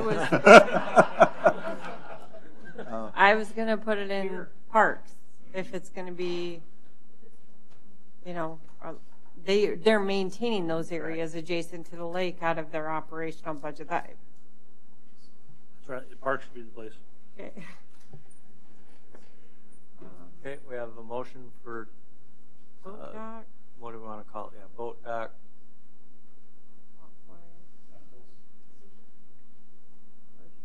Boat dock area, rental area. For $50,000. Any other discussion in the parks area? I guess my comment, and Jeff and just don't believe the city should be in that business at all. And if that was a business that was potential, I would think Free Enterprise would have asked us to do it already. And I have received 0 requests, and if the city could make available for anybody that, or even desirable for a Free Enterprise entity to come in and do this exact thing, and we say you can have this amount of space, all rental agreements, security, legal things are all up to you as the private business, I have no problem with it. But that the city would do that, and then we'd be in that business, and I don't see us, every business we get in, we latch onto, and everybody says, oh, I'm not going to ever give that up, and we're running, to me, running businesses we shouldn't be running in the first place because somebody made a decision 25 years ago to do something. If the city's going to do something along this line, do it so that Free Enterprise can make it work or fail, and that the city money doesn't have to go into it. I wonder if some of the Free Enterprise issue isn't because of the zoning around the lake. Then let's look at that and make the land leasable for extended period of time, or something like that. But for the city to say we're going to go in and do this, and then we're going to end up, I know legally you're going to say, oh, we're not liable, etc. But somebody's car is parked there. The city police is who's going to show up. The lights go out and something gets vandalized. The city police is who's going to show up. It's not going to be whoever put their dock in and has their boat there that's going to come back. It's going to come back to the city at some point, and I just don't want the city to be in that business. Jeff, I like your idea, and I think it's worth researching. But once again, the city's going to put this paved route in. We're going to make boat launching available and do the improvements to the lake's edge that will allow that to happen. Then we're going to find somebody to do that. They'll take over the business end of it. But, oh, by the way, city, patch this deal. 3 years from now, the walk beaten path that the city put in just didn't hold up, so I think the city should come back and fix this for me. I'm kind of siding with Steve that it should be thought through a little bit, maybe, that I love the idea of having it there, but I don't want the city to do it.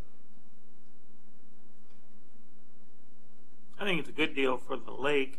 I don't know what the lake people, are they in favor of something like this? You know, I haven't heard no input on that. The lake gets used more, it's good for Mitchell.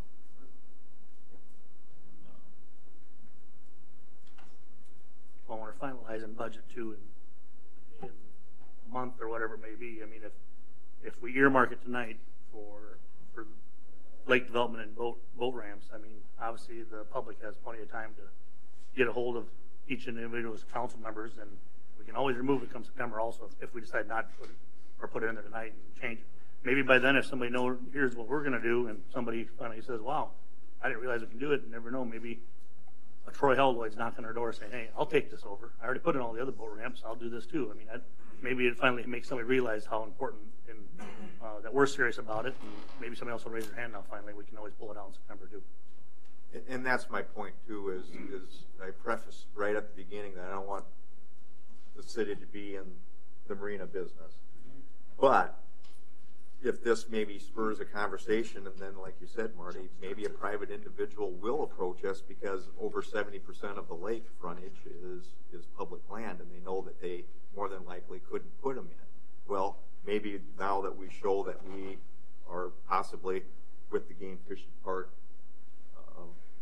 work with them and get their approval, then maybe somebody would come forth. And I would like to work between now and then to see if we can find a private individual to possibly do this, and then maybe we could partner a little bit. And I know, John, there's always going to be issues with maintenance and so forth, but maybe for a less of an investment and a multi-year contract, maybe we can try to see if it works for both parties. We can make a little money and they can make a little money. So anyway, it's we always talked about usage of the lake, and so I just thought maybe I'd throw it out there and see if you guys had any interest in it. And if not, I guess we'll talk about it 5 years from now. Okay. Any other discussion? We have a motion and a second. Okay. So then the motion is, and can I read? To add boat docks, walkway, parking, security issue for $50,000 into the 2019 budget. All those in favor signify by saying aye. Aye. Aye. Opposed, same sign. Aye. 6-2.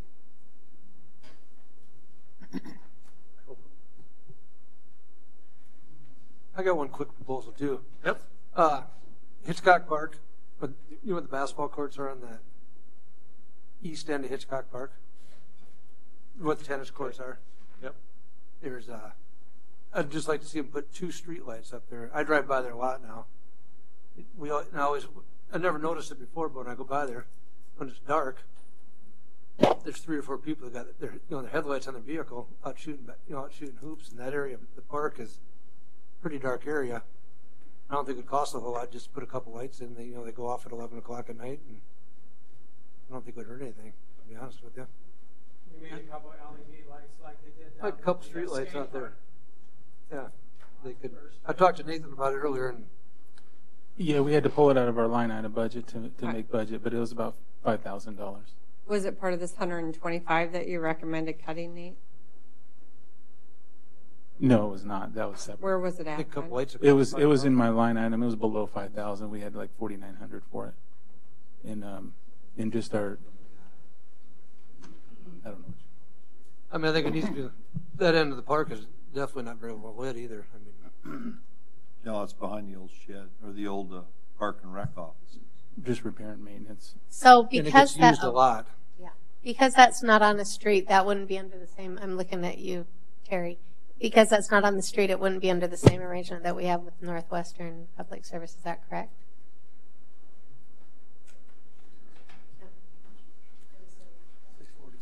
So are we saying it's coming out of this line, repair and maintenance, that we were told was for the tennis court, is why we were reducing down 16,000? Is that what you're saying?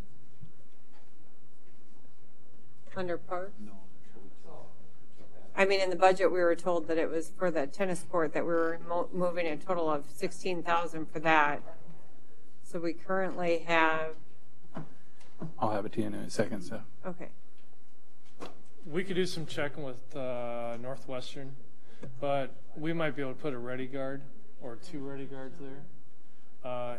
What's a ready guard? Ready guard is a spotlight mounted to a utility pole, and then we just pay the rental rate for that every month. And we could do it like we do at the soccer fields. Those lights that we added, we turn them on in the spring. We shut them off for the winter. So we could check on that too. I'll let you know. I think that area gets used in the winter too. Yeah, I think so too. I was also thinking that since the school district helped pay for the courts, maybe they would help pay for the lights. Then it would be, we could split that. Then it's only $2,500. Could be a possibility. Terry, before you leave, real quickly, how are we doing with the water replacements? That's what I thought. So we're working on Burr Street right now. No, I'm sorry, with the meters. Oh, water meters. Yes. I think we'll have John come up. Okay. Can I go back to the earlier conversation quick before we divert? That's still included. It was not removed. That's in the budget for next year. That's what I thought. We took out the tennis court resurfacing, but not those 2 lights. Street lights are in then? You get your light. They're not street lights. It's enough on that. Lights. Security lights. If they can find a better solution, less expensive, then maybe just go for it. Yeah, see what Terry's got in mind.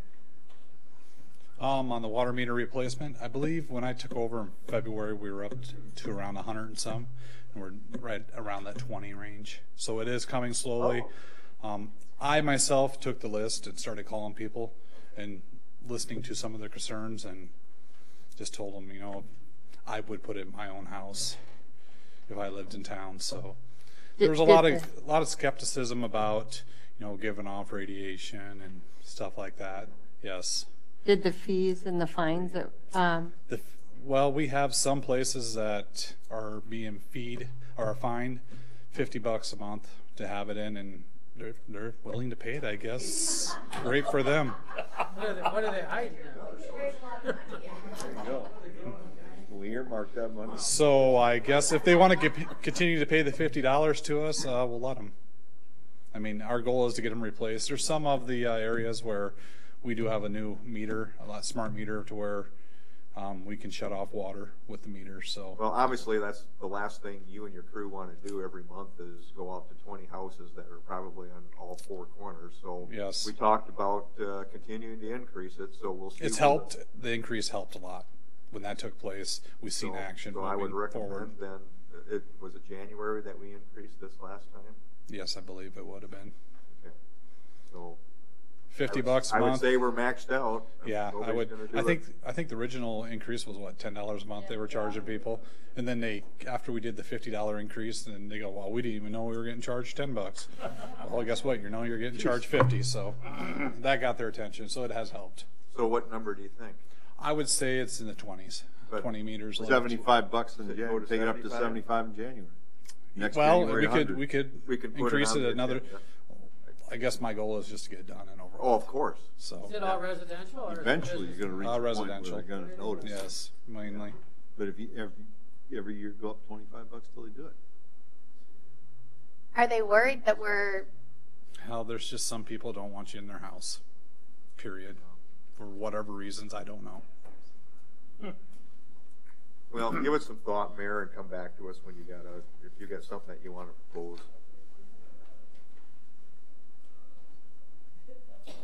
Okay, any other items in there? One of the other questions I have wasn't in the capital item, it was in the subsidy application. If we're done with capital, if not, let's stay on capital. And I have one of this the culvert pipe guardrail for $150,000.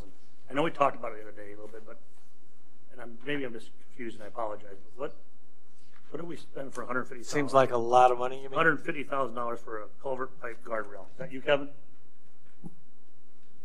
Actually, yeah, it's the access way to the recycling center, the old landfill. Yeah. And we've had some issues there where there's been people that have had problems actually going in there. It's unsafe right now to get in and out of there. And I guess if we had an environment where it was just the recycling company and it wasn't the public, I guess we wouldn't be as concerned. But the access in and out of there, it's right by the track and over that ravine, and I think it's a 72-inch culvert pipe. Is that right, Kevin?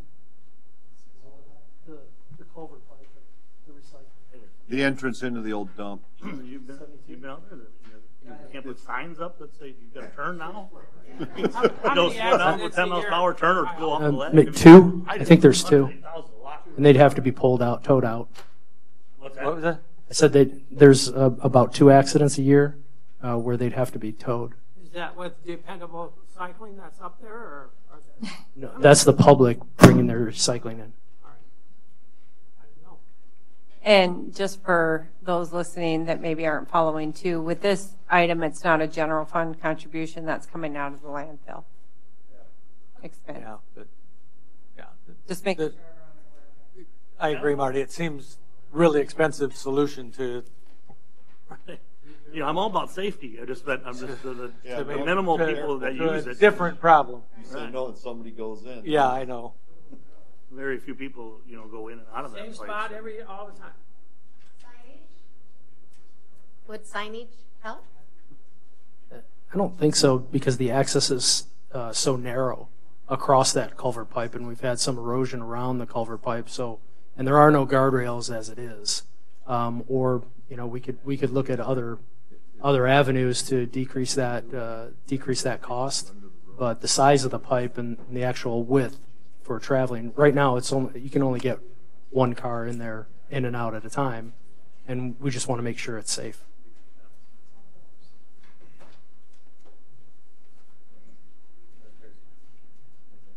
know what to tell you, Marty. I know. Any other items in capital?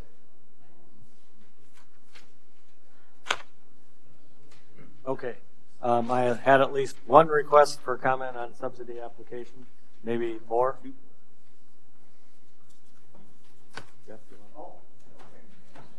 Jeff, that was your cue. That was me? Okay. What you're asking about today, right? And you have another Yes. Yeah. So one of them that we've got up there toward the bottom, there was a request for workforce development of $30,000. And probably a little bit of history on that. Stephanie and I do sit, is that on? Are we talking into it, huh? Okay. So the liaison to the Development Corporation, and one of the items that was identified with that group is several years ago is, in all intensive purposes, we really can't, unless it's an extremely unique situation, we're no longer recruiting businesses to town because we have no workers. And I know that we're competing against about every city in the state and probably every state in the nation of trying to get quality workers. So it was very important. We kind of took the lead, Mitchell in South Dakota, to hire a workforce individual and development director. And the way it was funded is there was four, okay. Is it four, Sonia? There were five. Okay, so there's 5 businesses that actually contributed to this with the state. Now, did that include the state too? Okay, there was a state grant. And so after 5 years, then obviously the funds they've committed to are now completed. And so that was the request now. And some of you may know who it is. I mean, that's regardless. I mean, she's just doing a fantastic job. Lori Essick is now the Workforce Development Director. And she's not only working to try to encourage people to move to Mitchell, to work to Mitchell. I mean, they're starting all the way down in the high schools, and now this year have even gotten down even into the middle school and tried to identify with getting kids excited about different types of programs. They're actually bought some welding equipment and just getting some kids some hands-on activity so they maybe get excited about a profession even at an early age. But anyway, this now is, the 5 years is now up, and so they're looking to potentially look at funding. Now, as Steve and I talked, you know, is this a city issue or concern or you know, and I firmly believe it is, because again, we're trying to encourage people to work, and we all know the baby boomers are about the end of their cycle as far as working, so we're going to be replacing a lot of those people too. So if it isn't, you know, this amount, or is it something that you guys would at least want to discuss? Obviously, coming into it, it was a discussion of no new money, and so that's probably the main reason why it was taken out, or maybe there was other reasons, but just wanted to have a discussion on it if we could. Yeah, and the discussion we had at our meeting is, 1, no new money, and 2, the city wasn't given any direct money to that during the previous time, right. And it was private business and a state grant, so that money ran out. Private businesses aren't given any to this again that I know of, and the city was asked to step up or come up with $30,000 for part of this when we weren't involved with it any time in the past. The city already gives development money to that department, and if it's that important to the development group, the discussion was, well, then the money we give to the development group, they can put $30,000 for keeping that going. That was the discussion. The city wasn't in it before. It was a grant and private industry thing, and that was the rationale. We did talk. It is very I think, important job. And I keep, if you listen to the, here I'll give my secret away. If you listen to the Twins games on WNAX, you listen to Yankton doing the exact same thing with radio ads of good things happening in Yankton and availability for small town growth and yet for good jobs and those types of things. And they run those advertisements during the Twins games. The same concept is happening here, but Yankton's running on a grant right now, and similar to what we did for 4 or 5 years. But to just come out and say the city should now take this over really wasn't. We weren't looking at any new money, and we weren't running it before. So why the city should be out there all by themselves doing that was the question of the group. The group also kind of pointed out that if you look at how much money the city has given to Development Corp, Chamber, some of those things that should be a little more self-sufficient. We said, well, that was the consideration. So that's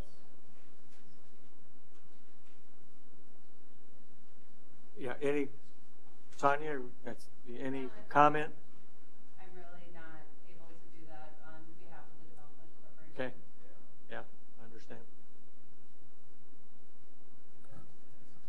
Well, and obviously this isn't the final budget, and people do have the ability to come in, before September when it's done. And so, one thing that I would like to do is maybe take a look at possibly partnering in the future. That maybe we'd be a partner, and I don't even have a dollar amount, but maybe just keep it open to that fact, and maybe the Development Corp will work within their current budget that they have right now. But if they feel that it is going to stretch or do whatever, then they've got the ability to come in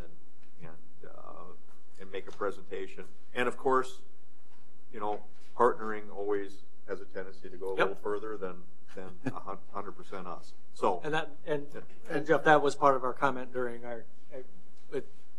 we knew what money had been there previously, and now that's gone, and it was just okay, throw it over to the city. We didn't discount the importance of it at all. We felt it was important, but there again, we're also trying to balance the budget, and that was a 5-digit item. So.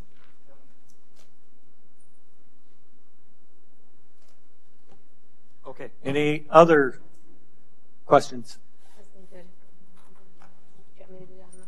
I can do animal rescue. We've had a few discussions about animal rescue, and one of the things that I'd like to see us do is create a new, I suppose it would be an ordinance, where people need to license their pets. I don't know what that would be. I've been with family members from all over the United States this summer, and I always ask, do you license your pets? And every single place around every state, every city that I've ever asked, they all have to license their pets. I know that we may or may not have a struggle enforcing this.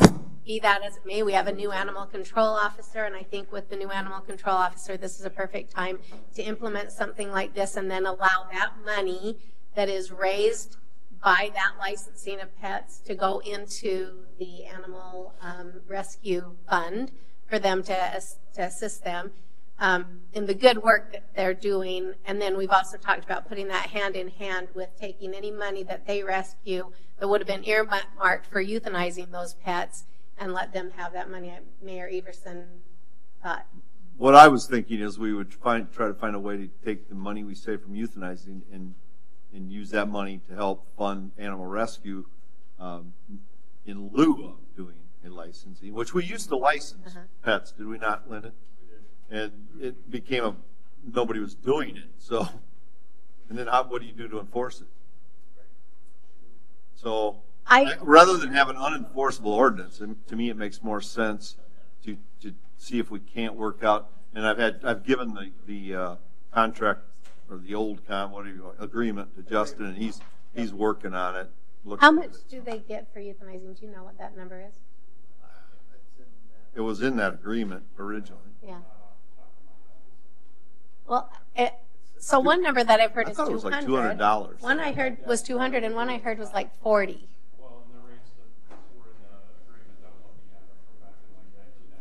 Yes. I mean, I so think they that would have gone up 2.5% since then by agreement. So what we're trying to do is refashion that agreement.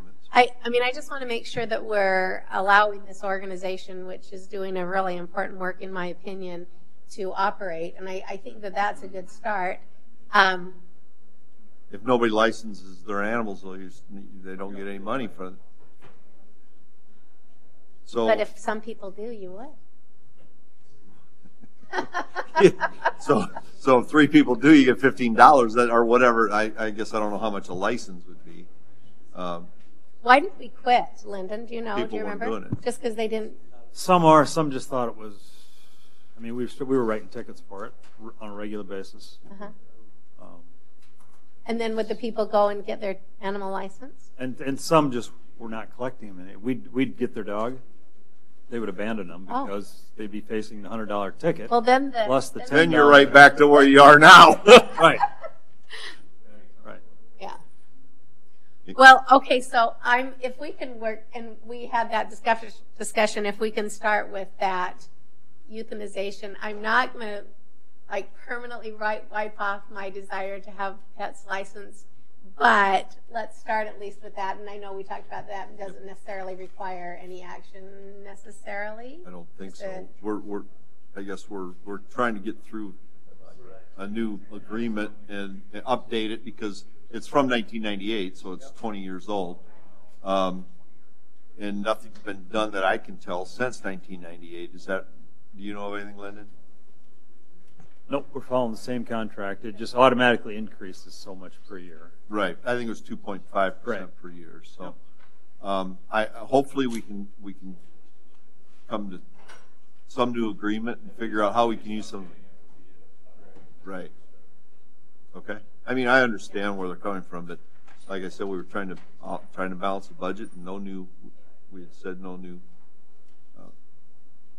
request for money, so that's where we're coming from. Hopefully we can find some money through saving on euthanization. And I don't know how many people were able to sit down with some of their board members, but the one thing I do have to give them credit for is they came forward with a revenue raising opportunity or at least option without just saying, have their hand out. If you collect money, we would appreciate it. We got it. And they also said that most, and I don't know if this is true or not, Lyndon, but most cities our size do have a registration. So I would say looking at the contract, starting there is a great place to go. And then if we want to do something in the future, they can come back with another recommendation. Here's where I saw the $40 is in their application where it says take that. They're talking about the 1,133 cats and dogs that were adopted or rescued from the pound over the last 9 years. Take that times $40 average euthanization fee. So that's where I came up with the $40. But if we update that contract, I think. Yeah. They may be operating off without an increase, though.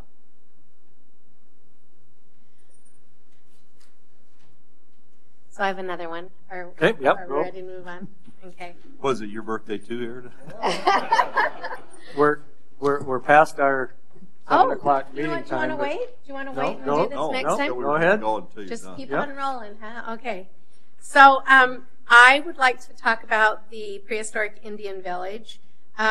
I preface this by saying you know that I'm on the board there, so I am wearing my city council hat. But one of the things that we always looked at is a matching fund, and the Indian Village has worked really hard this year to create a new revenue source themselves through donations, and they've created a new group where people commit to $1,000 annually. And due to that, they have increased 7,000 of their dollars that they will be matched, but they're hoping for would be matched by the board at the Indian Village. So I would just ask, I know that last year we gave them $17,000 and now this year they're back at $13,500. I'd like to see us just at least raise that, the $3,500 to put them back where they were last year, which still wouldn't be us matching dollar for dollar what they are putting towards this, but I would like to have us do that. One of the things that, they do a lot of good things, and one of the things, they're very community minded. They have a lot of scouts that come, and now they've got Girl Scouts that come from all over, and they have school children that come. They do a lot of things like that. One of the things that we just did was we partnered with I say we, I shouldn't say we because I'm a city council person.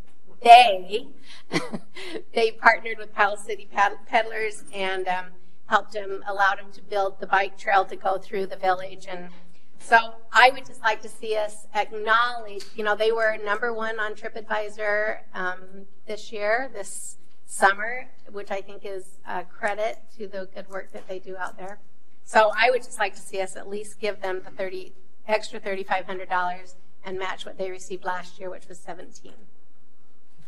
Didn't we give them extra last year because of computers or something? Yes. Yeah, I think that's why we cut them back, is because they had a one-time request for an additional. Yeah. Is that not right? Yeah. Yep, it was. It was. And they had the matching funds as well last year. And so this year, again, they have matching funds. Once again, the process for them to become associated with the Smithsonian continues to progress. We see that as, they see that as being something that's going to really bring people to the community, because when you have that, you know, any member of the Smithsonian is able to go to another Smithsonian museum free of charge. And a lot of the grants that they get require that they receive money, or that they are able to show the support and the increase of support from the city. So I would just like to see us, they've got a lot of geofencing, a lot of other things that they're hoping to do to improve the visitor's experience. So I'd like to see us do that. And I don't know if you can make a motion since you sit on the board. I think won't that's a make it. conflict. What's that? I just Okay. wanted to make a point. I won't make the motion. You should probably should. abstain from the Yeah, voting from the due to the vote. conflict of interest. No, I agree. And once again, that's why I brought it up, that I do sit on that board, but I might as well talk about it since we're talking about subsidies.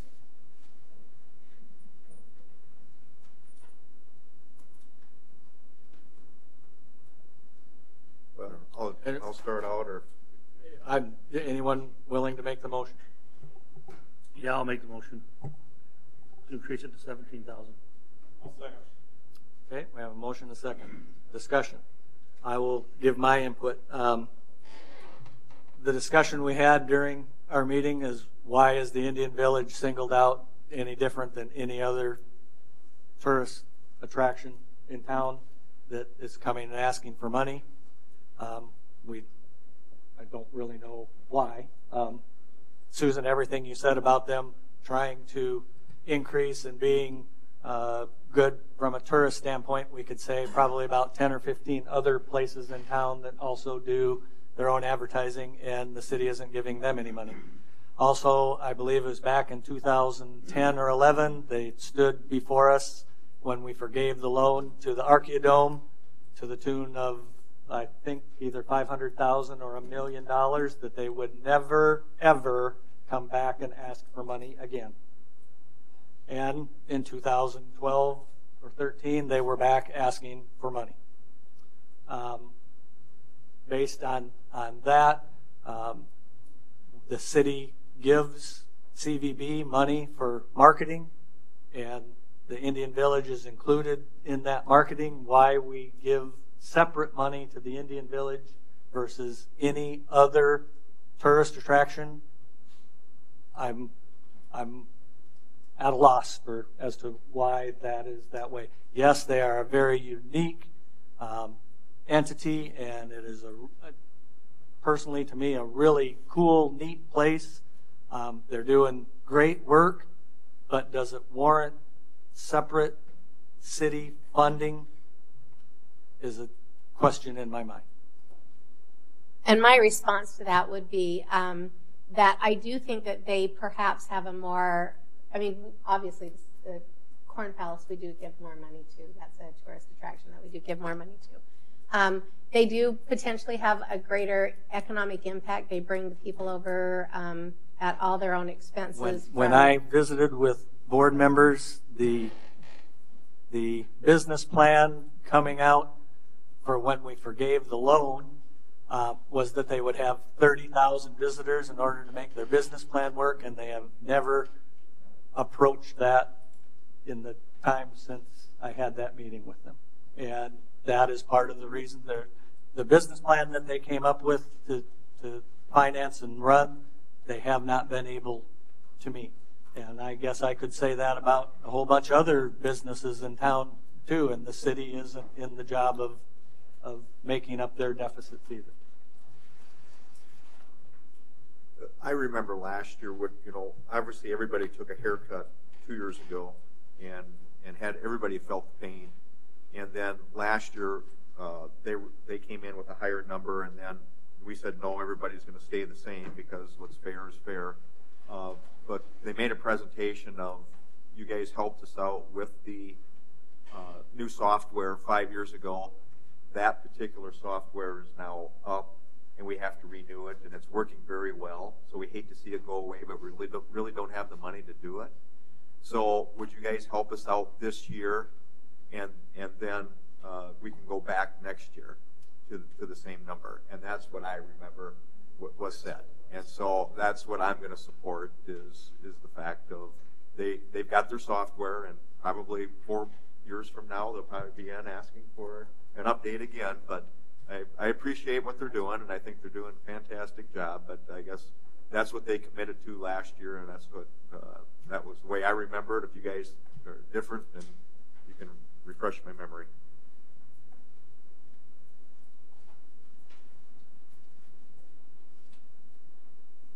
Any other input, comments? Okay, we have a motion, and I don't know, by Marty, second by Dan, to increase the Indian Village from 13,500 to 17,000. Correct? Yes. Oh, well, that's what I heard. Yep. Yep. That's what I heard. Okay. So it appears. But yeah. And if I could vote, but I will abstain. I'll just want to make sure we're voting on the correct thing. Okay, all those in favor of the motion signify by saying aye. Aye. Opposed, same sign. Aye. No. Aye. You want a roll call? Yeah. In favor? 5-2. Was it 5? Yeah, 5-2. Okay.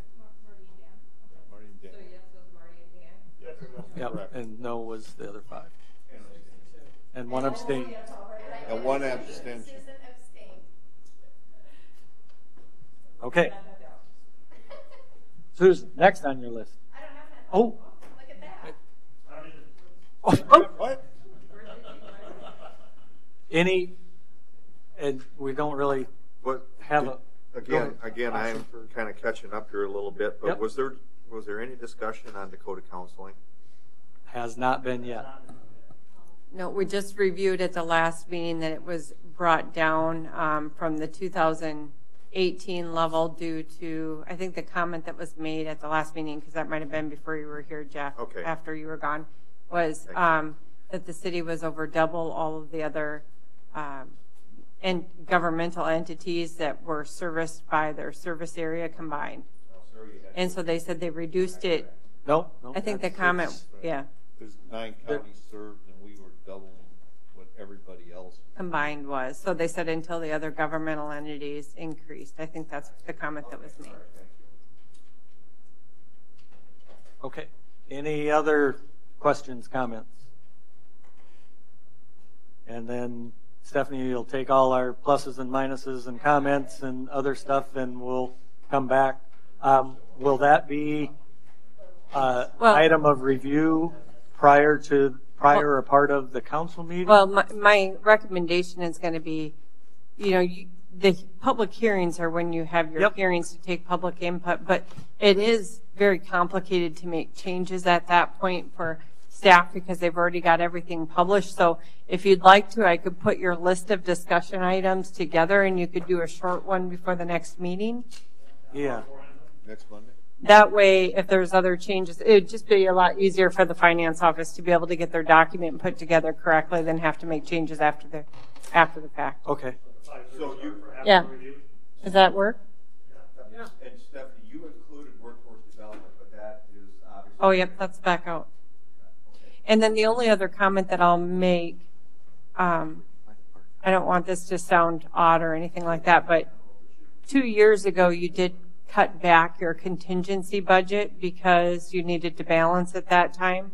And so one recommendation that I would give you is that if you don't make any additional changes, I would like to take that difference and plug it back into the budget, because you eliminated a lot of equipment from department requests. So that way, if one of those pieces of equipment dies, you would have the funding to be able to, for the department to be able to go ahead and purchase that equipment in 2019. So that would be the only comment that I made. If you end up with money still in a balance like this, I would like to add that to contingency. So if something breaks on the equipment that was requested but not added for 2019, you can add that back in. Or you can fund it. It would have to come to council through a contingency approval, but you would have the funding to do it out of current cash. All right. Well, and to refresh everybody's memory, we didn't know what a contingency was until Stephanie landed here. And it's working exactly the way we want to. Just as we're discussing tonight when the mayor brought forward of, hey, our year is going very well. We hardly tapped into the contingency. Thank God there was no emergencies out there. So as a result, take a look and see what project you would like to do to fund out a contingency, and that's what was intended to do. And it was also extremely advantageous for those years where we had sales tax not meeting budget numbers, because we just designated that contingency and didn't spend it, and that way you still balanced your budget at the end of the year. So, and not knowing where we're going to be with sales tax, it's probably good to have a little bit extra in there too. Anything else? Okay, so we'll have that at prior to 5:30 early enough, or do we need to do it at 5? We can start. We can have it at 6 o'clock and then just have the meeting start at 6 o'clock, just like we've always done, even with committee meetings. And you still just start at 6 o'clock, and the council meeting will start after that's reviewed. How's that? That way we don't have to make arrangements and everything. Yeah. I just want to make sure if you wanted to do it at 5:30 that 6 works. Yeah, we'll just do it as a committee meeting in front of the. And you guys probably made this comment right out of the chute when I missed last time, but when you got a new mayor comes in and sits down and works through, it sure makes our life with him and Stephanie working through this, and the department heads. You guys do a fantastic job. We used to spend 10 to 12 hours in this room. And when you guys, or more, and when you guys came in, so Mayor, thank you very much for bringing us. I appreciate what the department heads did. It was structurally balanced. Yeah, we sat on, came up with what we close to budget that we could have discussion on. Thank you. Okay, we are adjourned.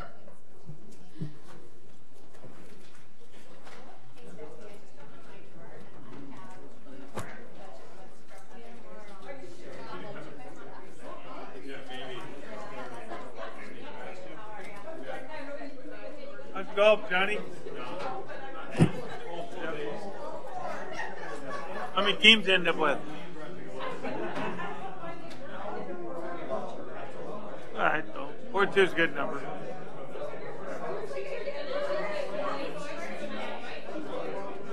Yeah. Yeah.